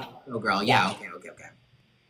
So, So The Fate of Ophelia is probably an allegory for that song. Probably is going to be about the Eras Tour by process of, like, as in the way of, it's going to be something about. I bet that song is what makes the album cover make sense. Like, it's going to be that sort of vibe, and that sort of, because Ophelia dies in Hamlet. The fate of Ophelia. I don't know. The songwriter brain in me is like, okay, well, she could go this way, this way, this way. well, and it's the thing that gets me the most is how the aesthetic of the surprise song Piano and stage visuals are related to the painting of Ophelia. So, like, Right? I don't know. what is this gonna? I don't know. We'll see. Yeah, so it's very interesting. She said she wanted this album to simulate how the Eras Tour felt. So that tells me high octane, intense, full of references and allusions to different things. It's pop, so it's probably going to be a balance of folklore stories with modern day, like, speech and slang. So I'm just very curious to what this album sounds like. I know. I'm curious partly too because Max Martin and Shellback both have been making music for so long that it's like, is this early Max Martin? Is this Right? mid, like 2010s Max Martin? Is this the most 2020? recent? Max Martin and Shellback too. Like, what are we getting? It could be anything. It could even be just like a completely new evolution. So we have no idea. Well, I sort of attribute this to so back in the 2000s, and I'm sure you will remember this, Carol. It's kind of Taylor Swift is in the Britney Spears position, who basically took the position of Madonna, where what they do signifies the pop trend. Yeah. Taylor hasn't really been doing that a whole lot with Midnights in the Tortured Poets department, but now she's working with Max and Shellback as the big pop star that she is. So either she's going to blend something that is similar to, very 2020s. It could be something like Blinding Lights. It could be something like We Can't Be Friends. It could be, all these different styles. We're also living in a time where any style is fine. Yeah. So like pop trends don't really work like they used to. So she could have had an idea for something totally different.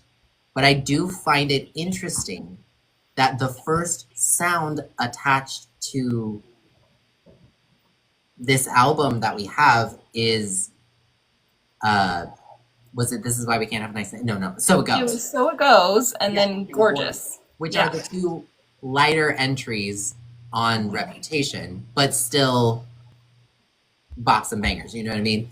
So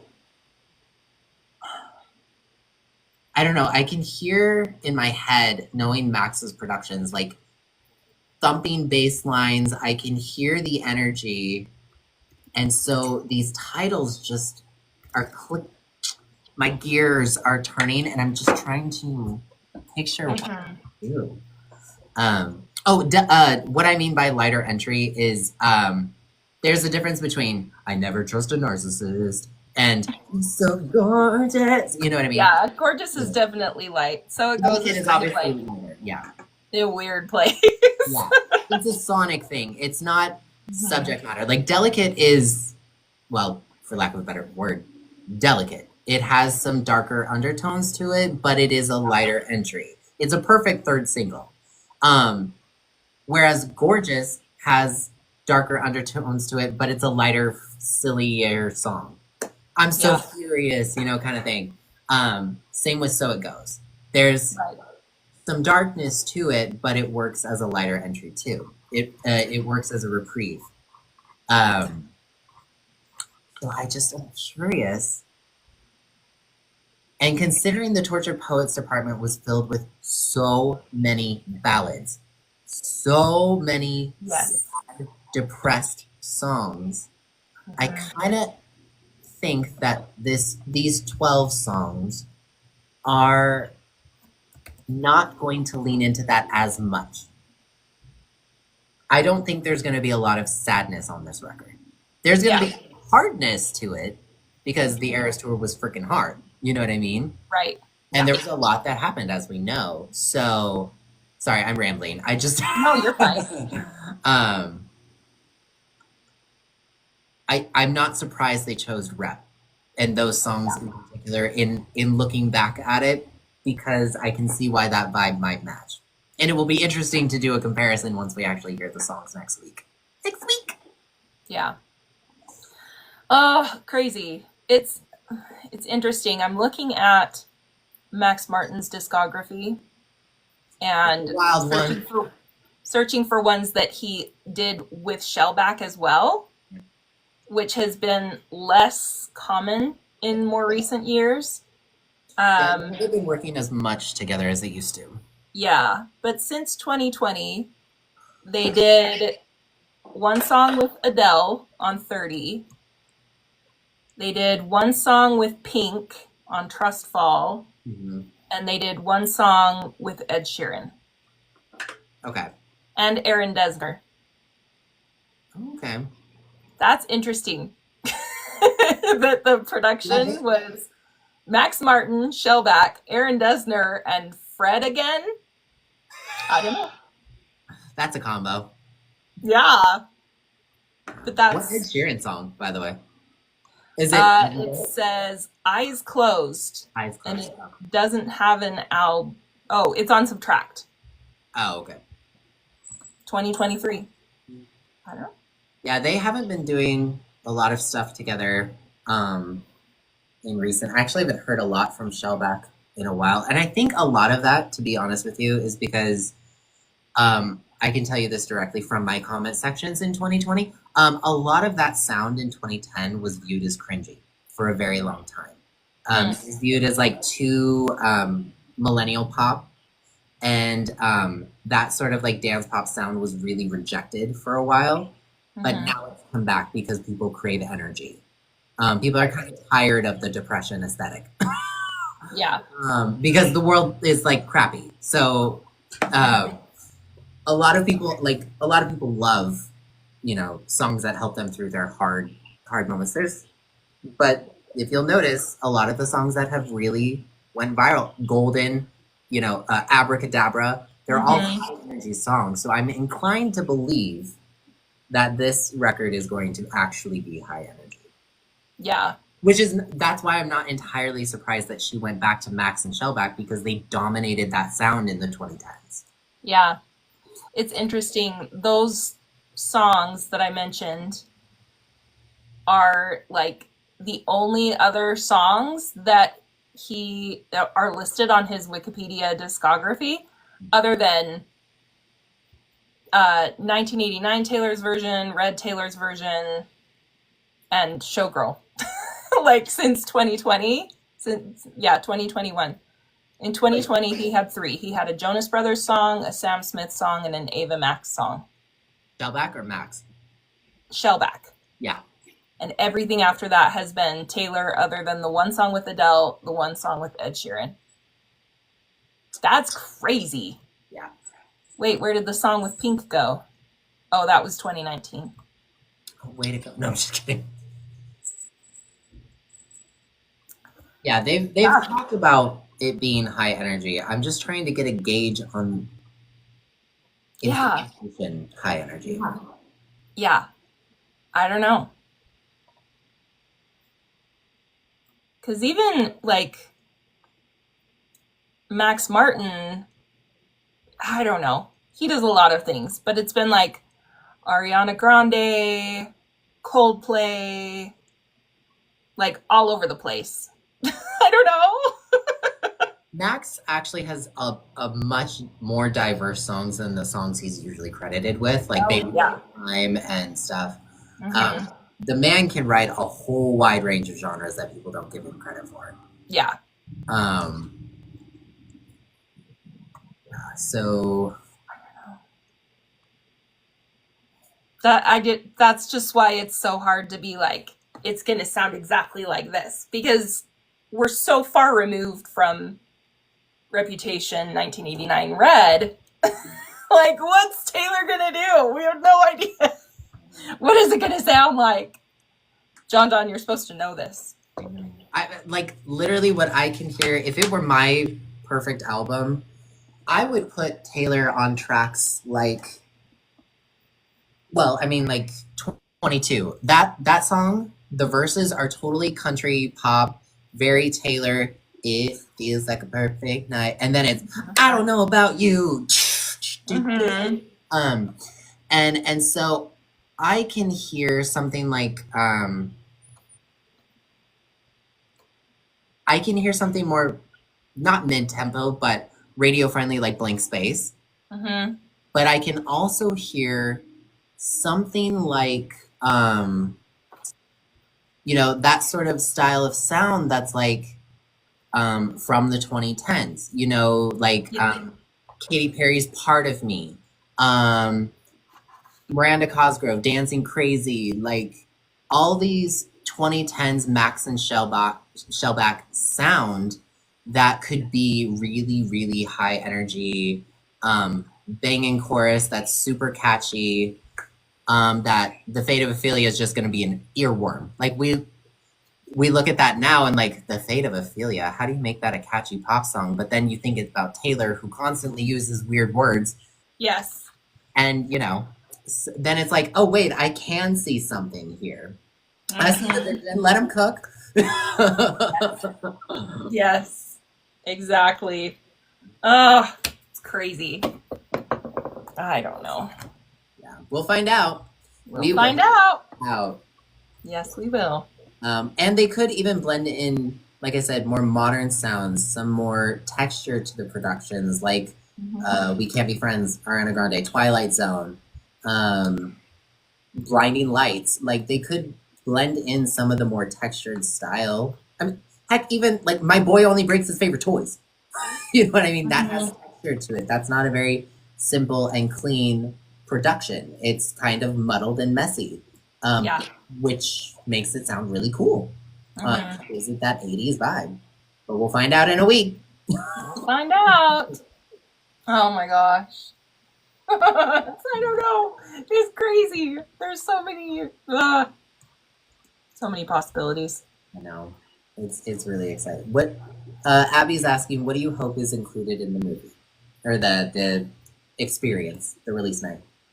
Well, I mean, we know it's going to be the music video and the lyric videos, and then Taylor, how did she describe it? Cut by cut explanations about what inspired the music. I think it was cut by cut explanations about the music video, because she directed the music video, and then the inspiration behind each song. I don't know. I just love knowing. I love understanding where a song came from. It just helps me. Like, I don't know. Not everybody needs that. Not everybody likes that. Some people are great at just making the song about their own life. I'm like, give me all the context. I want as much context as you're willing to give me. So even if it's just her talking for an hour, I'm like, sign me up. I'm there. I know, right?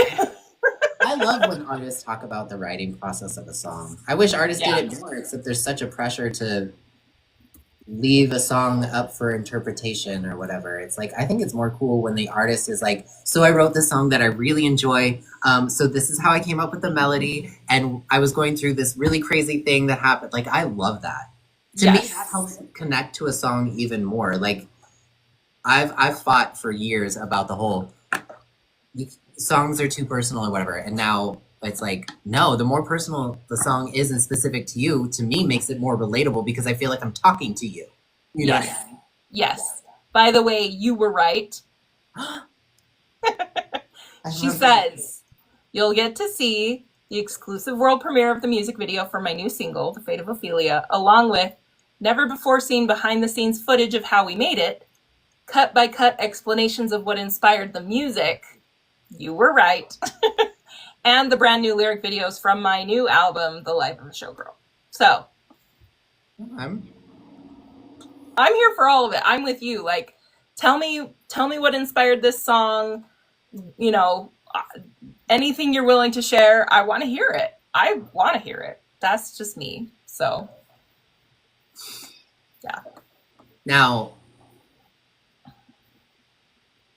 I also want to make clear to people that even if we don't get a 1 a.m. surprise or 2 a.m. or whatever surprise, even if we don't get one, we're still having a movie released or a film event released. And she's got a whole month of things she could do and probably will do. So if we don't get something that night, it could be building anticipation for a surprise later. Yes. So don't like get all mad or lose hope or anything. Like, we just got the Showgirl. Don't be mad at all. Yeah. So and to be clear, it's not going to be Taylor talking for an hour and a half, because half of that at least will be taken up by music. Yeah, lyric videos. So anyone who's like, oh, where she's just going to be talking for an hour and a half. No, that's not what it is. Like, it's still footage, but there will be some talking interspersed, which is great. I think it's going to be great. But yeah, like, I'm not expecting anything after the album is dropped, but I wouldn't be mad if something happens after the album is dropped. So prepared to take an anti-anxiety. yeah. Ugh.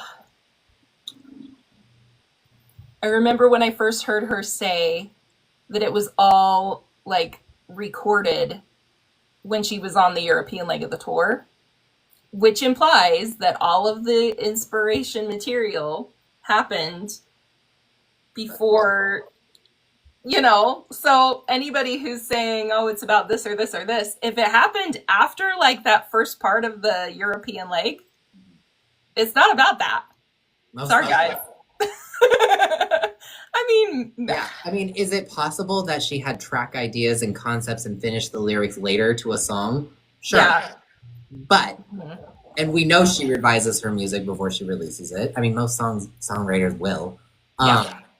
I think Bonnie McKee talked about rewriting Teenage Dream 5 billion times before it was finally released. Wow. So, like, sure, there's some wiggle room, but most of it's probably going to be about stuff before the European leg. Yeah. I would think so. And let's be real. From what the limited information that we know about Taylor Swift's life before the European leg, a lot happened. There was a lot to do. Yeah. Plenty of inspiration. Oh, goodness. John, would you do a notes tour? They must be crazy for the London show. Oh, like make a video or something, show you my notebook? Sure. I can do something like that. Yeah, my favorite one is, what is it? Is it Paris? No. My favorite one is Miami. Oh my gosh. Because it's like, okay, my normal chicken scratch, and then new Rap Gold bodysuit. It was crazy. It wasn't even the first new thing that night. Yeah. When we got New Fearless, I was like, wait, what? And the fact that she, yeah, right? The fact that she went most of that show and was like, I know what they're going to do. Walk out. The fact that she was able to walk out in the rain while everyone's screaming their head off as they start to realize it's gold, and she still was like, knew he was a killer. I know. I'm like, how are you not laughing? Exactly. How are you not knew he was a killer? I'm like, that's some professionalism. Yeah. Crazy. I mean, but it's kind of like how did she do it when she was coming out in all the blue outfits on LA Night 6? And everyone's like, it's black! She's just like, there I was again. Nothing to see. Everything's fine. Everything is totally normal. Why is everybody freaking out? Oh, man. So funny. I just can't imagine having that much power over the collective reaction of an entire stadium full. I will never skip a gold rep bodysuit reveal. Oh yeah. I love hearing whether it's outside the stadium or inside. Yeah, exactly. I will never skip a video if it's on my FYP. I love that reaction. I know. That's got to be one of my favorite reactions from the entire tour. Yeah. Because it was such a... Mm-hmm. Yeah. It's so funny. Oh, man. It was so good. I'll probably only be on for just a little bit longer, but we can... Oh, that's fine. So, I probably need to go too, so... We have 1 week before the Eras...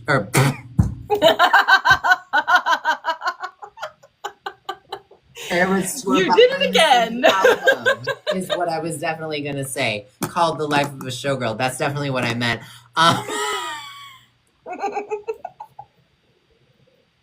That was adorable. It was perfect. Well, because we were talking about, do you know how many times I say the air? Accidentally said the Eras tour. Example A. Yes. Hey, Taylor does it too. Remember when she accidentally said the Reputation tour? In Brazil. She really dug herself that hole. Like, all right, girl, here's the shovel. She was like, I mean the Eras tour, and we're all like, it doesn't mean anything. No. That was all us. Oh, so funny. So Anyway, 1 week from now, 1 week. what are you thinking could happen within the next week? We know it's gonna be crazy. We already know there's a Spotify event. Yes. Signed CDs So excited. coming. Yep. What are you thinking? Along with those things, I am hoping didn't we get the first small merch drop a few days before Tortured Poets dropped? I believe so. Like the jewelry and the... Yes, because the night of the release was, or the day of the release plus Fortnite, so much was thrown at us at the same time. I think it was within a couple days. Yes. But signed CDs came like 3 days before. Yeah. I imagine they'll come sometime next week. Yeah. Watch. But I the other thing I do notice with this rollout is they are favoring the 48-hour thing. So like yesterday we got the Target vinyl. We didn't get anything today except news. That tells me that tomorrow something could happen. Yes, I agree. I know she's gonna push CD sale or music sales. So I'm trying to think of like all the different ways she could push that. Yeah. Do you think that the deluxe box sets are going to come back? The CD deluxe box sets with the trinkets? The deluxe CDs? Yeah. With like the keychains or the bracelets or... Yeah. I would say that it's always possible with Taylor. When it comes to like packaging with jewelry and those items that have to be mass produced, there's usually a quantity you have to fulfill first. Right. So if they have stragglers, sure, they may say up again for a limited time, and they may go out of stock very, very quickly. Or it may be a one and done thing, which seems to be the theme. First and only pressing, only available now. I think it's different with like this the Spotify crew neck because that's a merch item, and it's the standard CD. It's not a variant. It's the standard. Well, and there was never a time limit put on that. Yeah. So But I if you wasn't notice- surprised. Yeah. But because I remember the Spotify, once it was only a couple days that it was Spotify exclusive and then it was available to everybody. That's what happened with the Tortured Poets one too. It seems like earlier ones must have been a lot longer, like you said, but it seemed like it was a pretty quick turnaround. But like with Tortured Poets, the original pre-order variants had like the patches and the, all of the special stuff, and that came back. It did come back, but the wording was different. The wording, the wording was, what was the specific wording? Because the wording she's using now with these products is different. That was with the vinyls for sure. Like I can see the vinyls not coming back. No, absolutely. If they're doing a first and only pressing, I feel like we're a little late in the game for them to come back. Yeah, no, I don't think the vinyls are coming back. That's why I'm just wondering about the deluxe CDs that were on I'm on the 20% could, 80% probably not. Okay. Could she bring some other...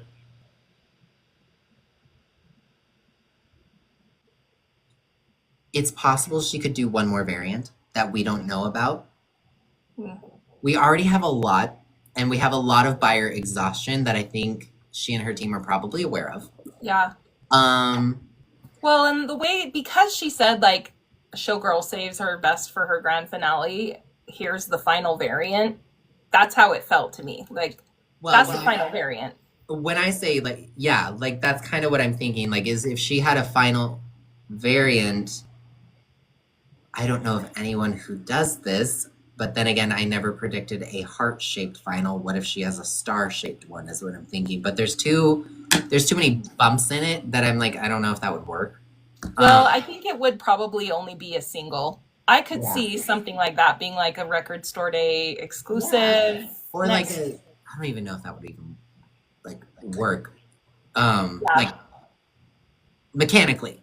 Yeah. But she Well, all could it do a is 7-inch it's just the vinyl. grooves are only in the center, like the heart. So That's like, you know, That's true. so it could still, I don't know. But Lover Live from Paris is a much short. It's not a 17-track album or a 12-track album. Right, which is why I'm saying it could be a promotional single or something, like she did with the 7 inches. Yeah, she could do a 7-inch Fate of Ophelia single. Oh, Gracie had a star-shaped single. There you go. Oh, she did? Oh, okay, well then there you go. So then it's possible. Oh, yep. I'm looking at shaped vinyls. Wow, there's a lot. I haven't in so long. Oh, this is crazy. So there's square, heart with an arrow through it, Swiss cheese, saw blade, shamrock, Batman, puzzle pieces. Okay. So yes, they It's can get possible. very creative with their shapes. Oh my gosh, I would love, I don't even do vinyls, but stars, I'm such a sucker for stars. That's my shape. That's my thing. Yeah. So, I mean, something like that could be possible. I'm sure she will do signed CDs. I'm sure of it. Yeah. She's pushing music sales. I would be totally surprised if she doesn't do them. Yeah. And remember, it's first week's sales. So like she could still do stuff after the record comes out, and it's another something. So yeah, like that could happen.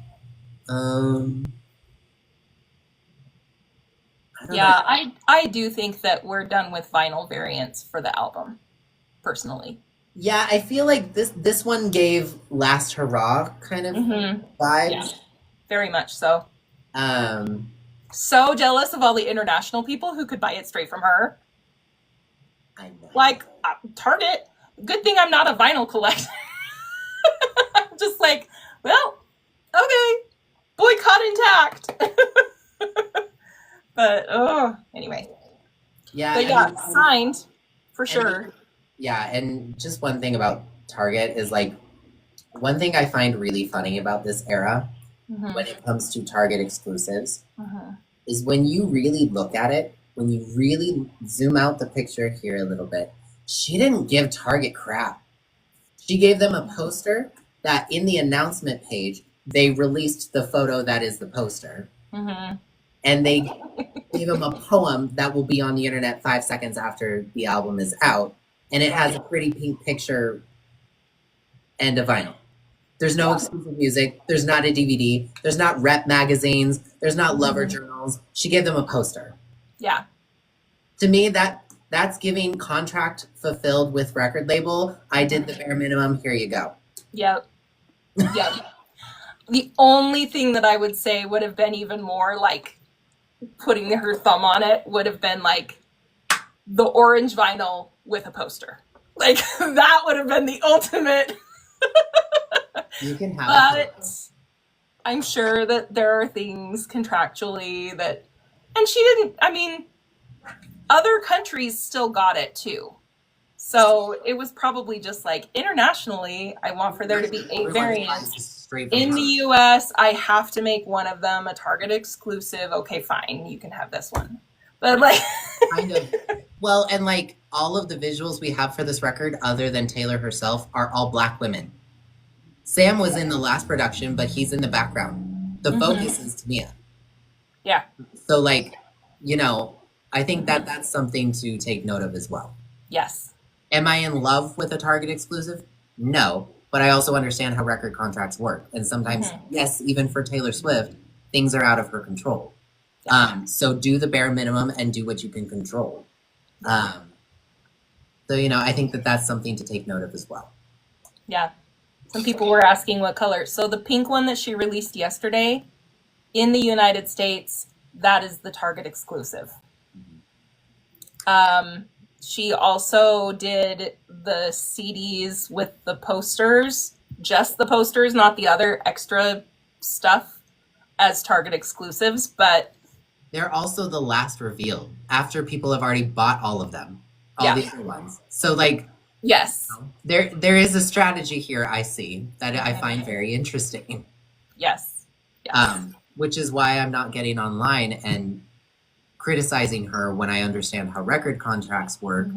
And also, if you look out a little bit, you can see some of the other things going on here that I don't see from other artists. So Yeah. I find that very funny a little bit. No, I agree. I agree. People who want to be mad will find something to be mad about. And those of us who are willing to look at the bigger picture can say, okay, I can see why all of this is happening the way it's happening.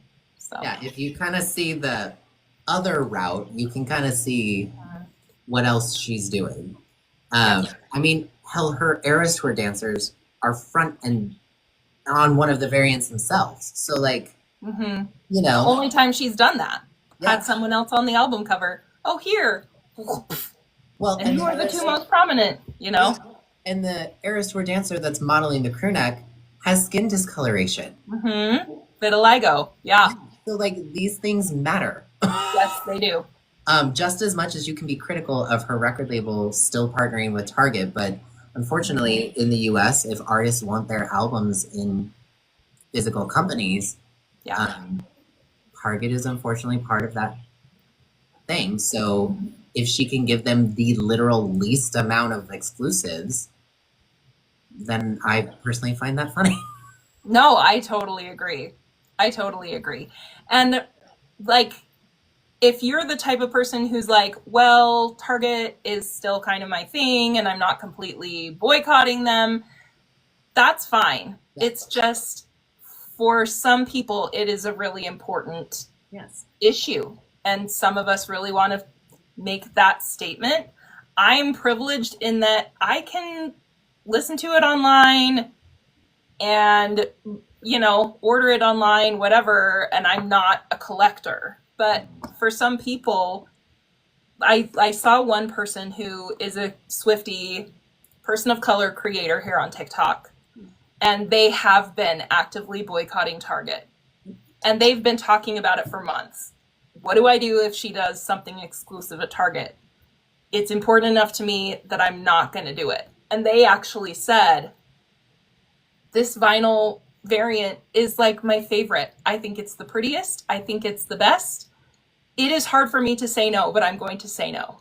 And they said, if you don't want to say no, I'm not going to judge you. So, you know, like, let's all be nice to each other. Choose what side you're on. Stand by what you believe in. But I don't know. For those of you who are asking, or you may not be in the US and familiar with what's going on with Target, very, very simply, very, very briefly, for the purposes of this conversation, basically, they used to have diversity and equity sort of, it was a huge part of their marketing strategy. Yeah. And what happened was when we switched administrations, they rolled back that to not make it a focus, to reverse protections and everything for some of their marginalized employees. And they did this back in January, I believe. So the boycott has been going on for a very long time, and it has been effective. They have lost quite a significant amount of revenue. Yeah. But unfortunately, there are still business contracts where they have partnerships with Target that cannot easily be dissolved. Yes, unfortunately, even Taylor Swift. So I'm frustrated with Target's policies. I see what Taylor Swift herself is doing. She is fulfilling a contract obligation through her record label to get her song or music in stores. That is a contractual obligation that she truly does not really have much control over. So what is she doing on the things that she can control? She's using all of her Black and otherwise Eras Tour dancers as models for her merch, putting them front and center. And to me, that matters. Is it a perfect solution? God, no. But this is where we're at. And I do get a little chuckle out of her giving Target the least amount of things. Again, the poster is a picture that they posted immediately. We got the album cover for this variant online immediately. The only thing we don't have from this vinyl variant is literally the pink disc and the poem.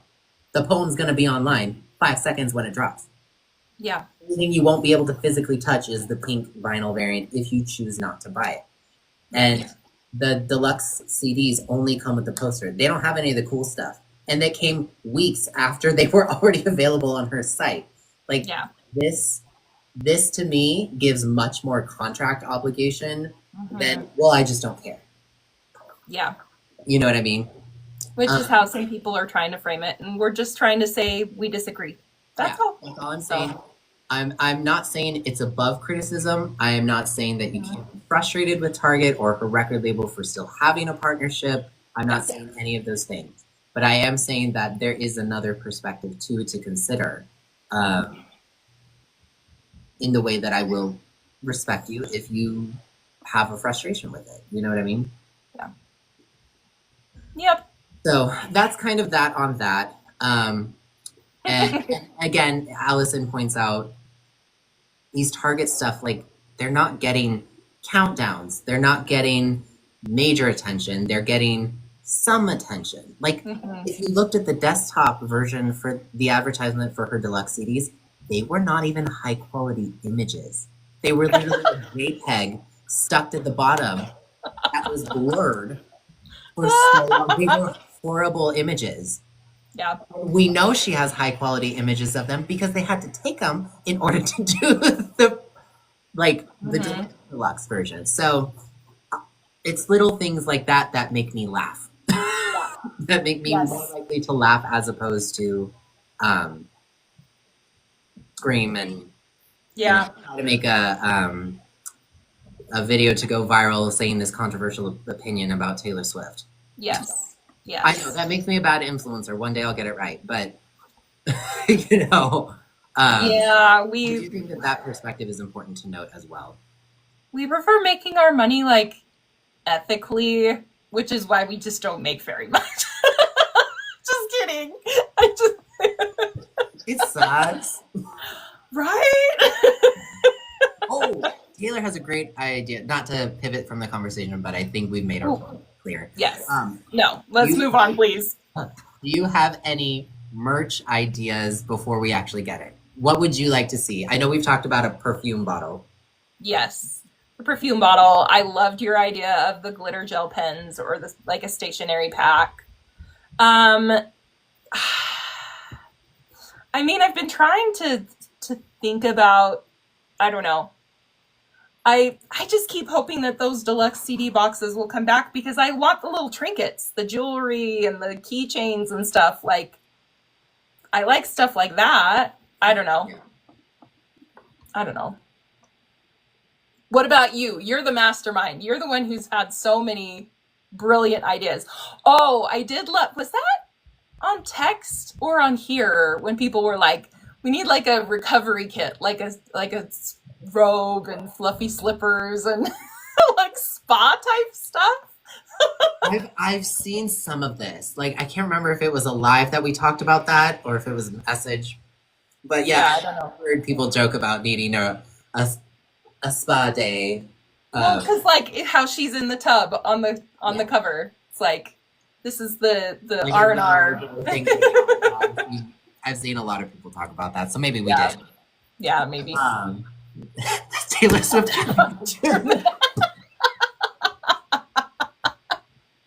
Oh, bath bombs, toe spacers. That'd be cute. Super cute. I would love. I imagine.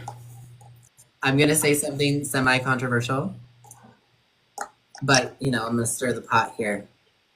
I hate to break it to y'all, but there's gonna be some orange merch. You need to get over it. Orange is a valid color. It exists just like other colors. And so there's probably gonna be an orange hoodie There's gonna be an orange crew neck. There's gonna be an orange shirt. This is true. I know. Just pretend. How dare you? Just pretend it's for Halloween, okay? Traffic horn. Traffic horn. Man. I think it would be really cool if she really played off the Fire Heart. Yes. Where she had that sort of red, yellow, orange, sort of warm design. Like, I know she loves some of the more muted colors, but one thing I really like about this era is there's bright, vibrant colors. I'm It's obsessed. so nice. Like, when I went to Japan, there's so many bright colors in that country Yes. that you get back here and you're like, why is everything so pastel, boring, and muted? And I'm somebody who loves vibrant colors, so I would love some antithesis of the darkness that is going on in the world. Oh my gosh, my heart has been so happy this era. I'm like, all the colors, give me all the colors and the glitter and the everything. I love this. I love it. I know everyone hates orange. I'm sorry, orange is gonna be a thing. Y'all cannot want an orange album and then be like, why is there orange merch?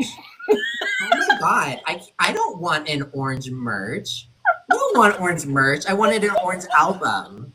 So you want an orange theme, but It you is don't want. totally possible to go from being an orange hater to an orange lover. That sounds weird.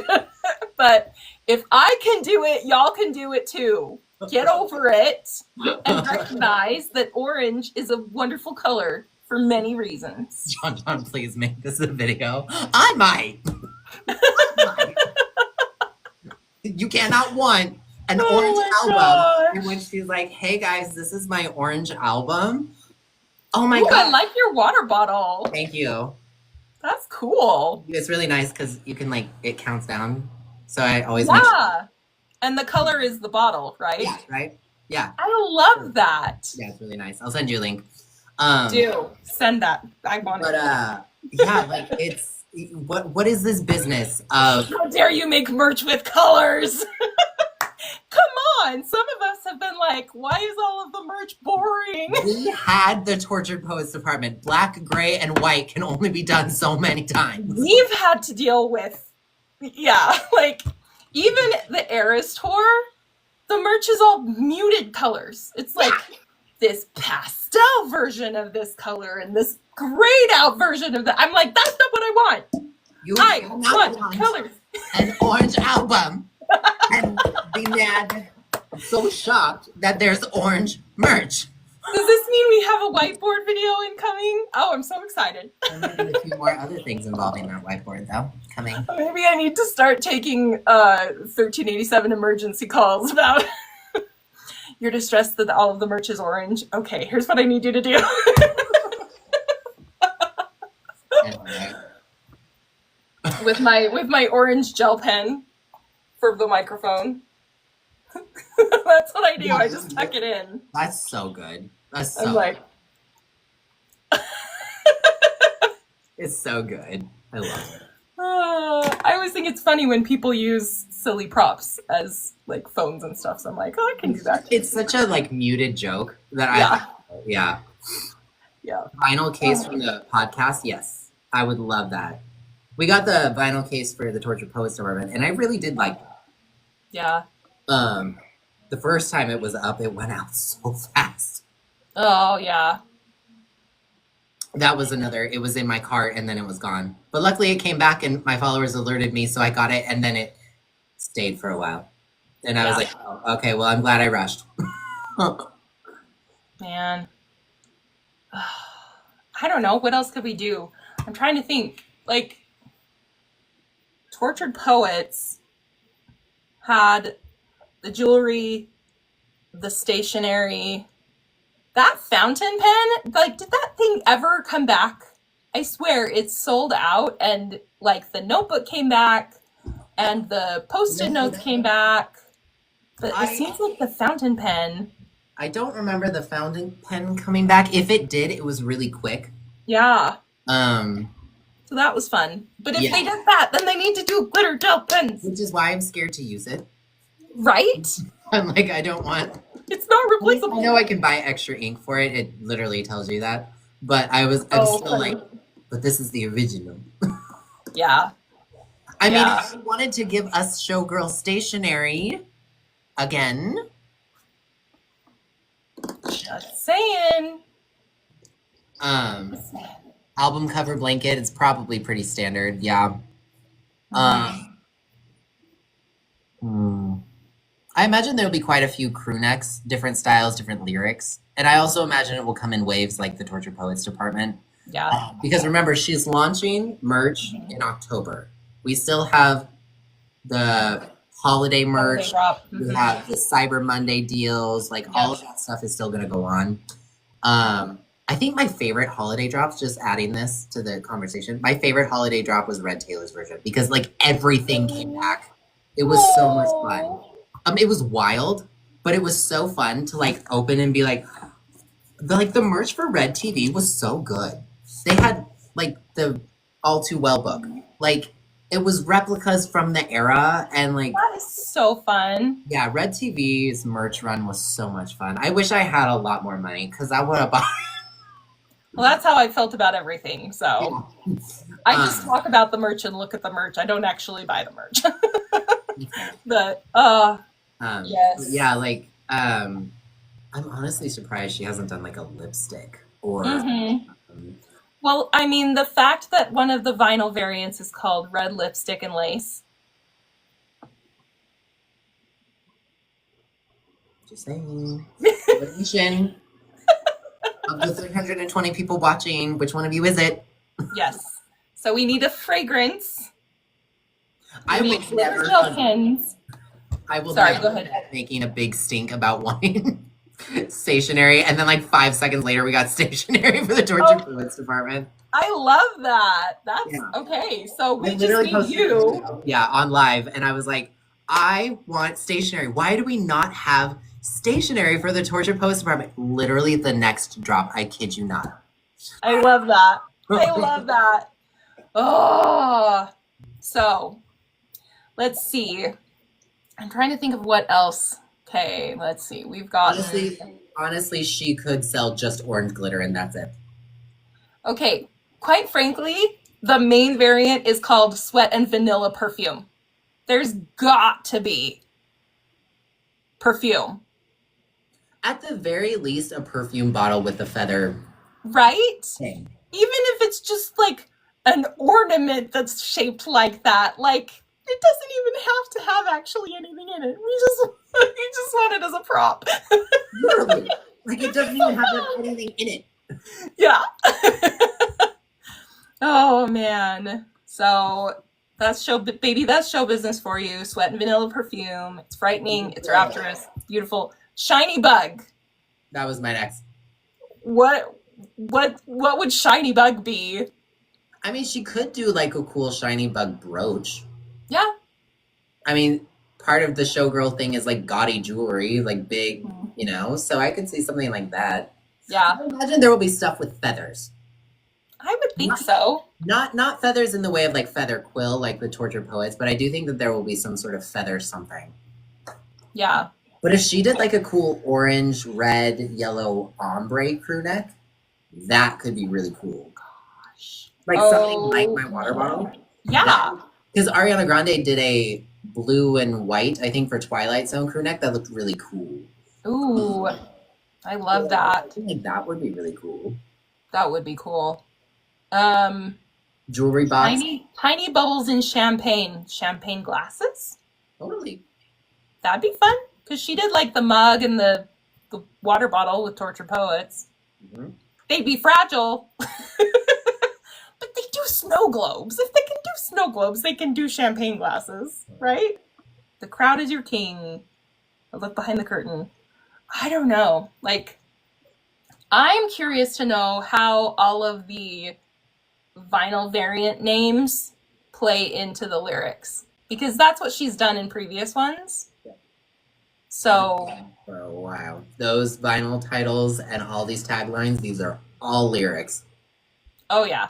These are all lyrics. Now I will get really suspicious if I listen through this album and none of them are in it. Then I'm gonna be like DEFCON 1, everyone. Real. Pay attention. I think we could use some more opalite jewelry or stuff. Opalite. What else? I don't know. The thing with the Showgirl is she's placed such an emphasis on visuals that there's so many. Yeah, like a charm bracelet would be cool. Yeah.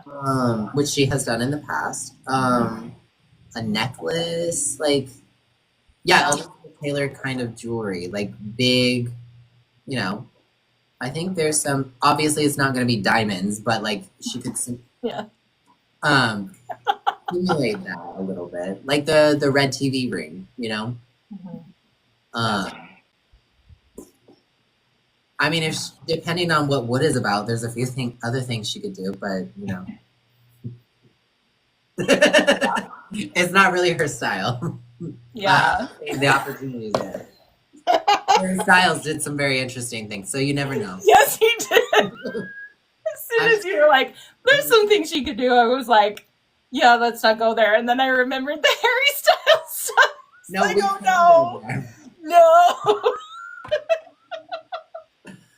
What would be even funnier is I would have to make a video about it.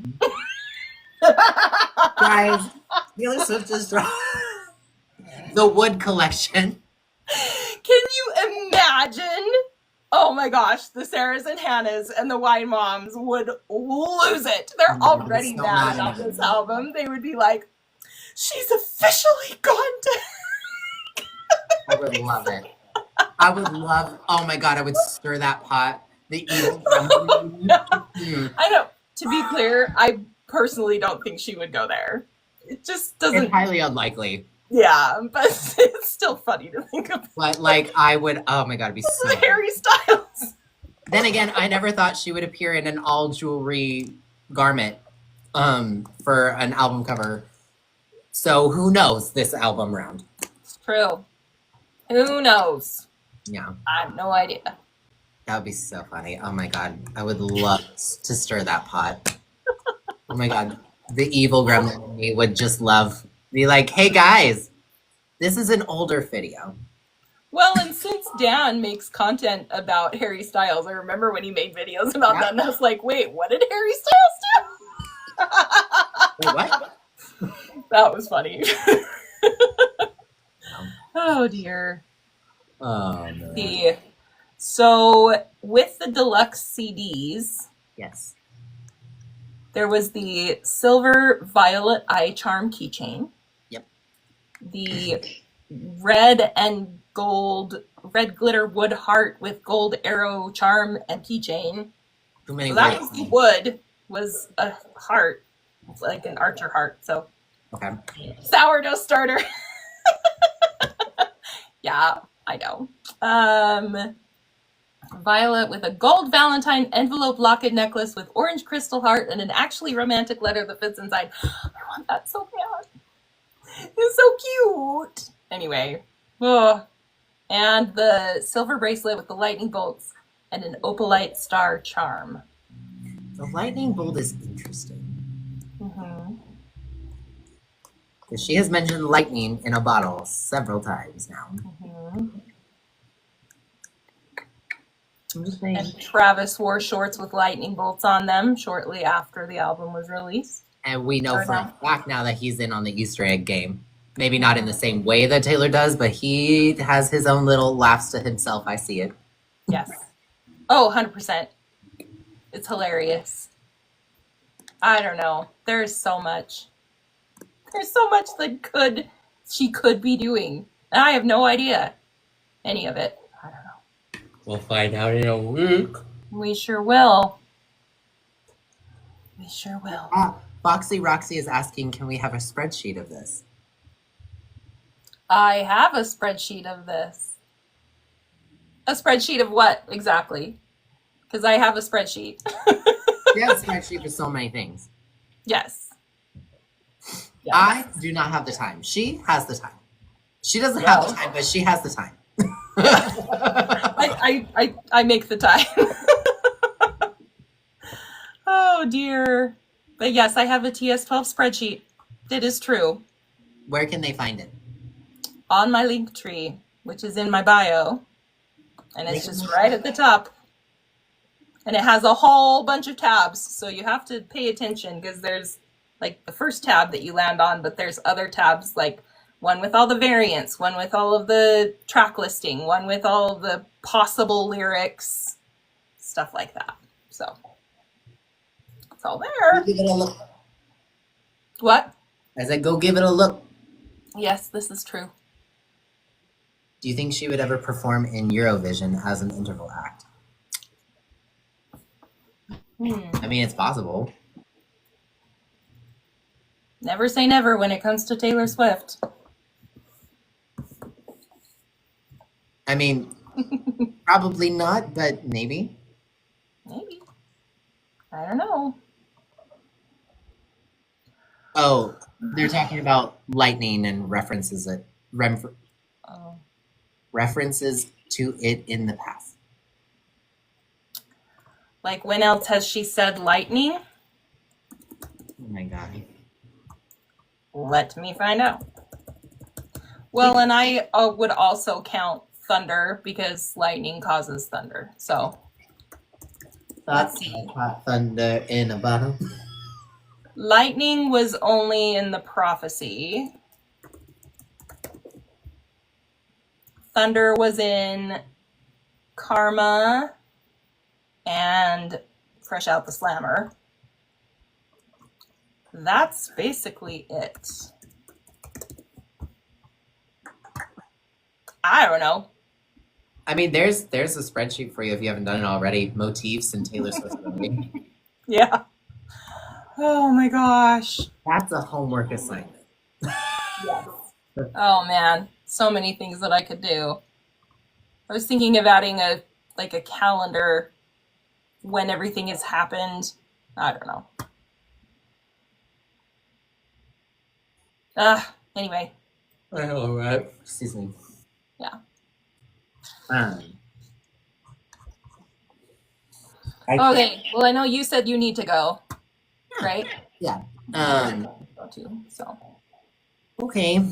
Well, everybody, just so you know, I am going to do. We're both doing live listening parties separate, but I will be doing mine next Thursday, or October 2nd, 8:30 p.m.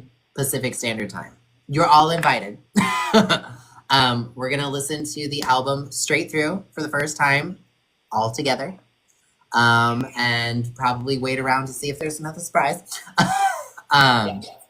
But yeah, I will make an official event thing and make sure you guys have notifications for it and everything. So don't worry, I'll get on that. I also have something else coming that I think you guys will find really funny. I may or may not have dropped my own Easter egg in this live stream, but I hope you guys will hang out with us, hang out with me, and then or Carol, whoever you choose. Is it a custom whiteboard set? Girl, I wish. Aww. All right, you guys. We will see you When we see you. Did Nick say anything about tomorrow? Oh, I don't know. I didn't spoiler anything. We might be live tomorrow. Yeah. Depending on Nick's schedule. Yes. Yes. We shall see. I will say that it's not the thing I have coming is not JM6, but it is something that you guys, I think, if you know my content, I think you will find it funny. Well, I'm very intrigued. So we shall see. Yes. All righty. All right. Thanks for hanging out. We'll see you next time, everybody. Yes. Bye. And thank you for joining.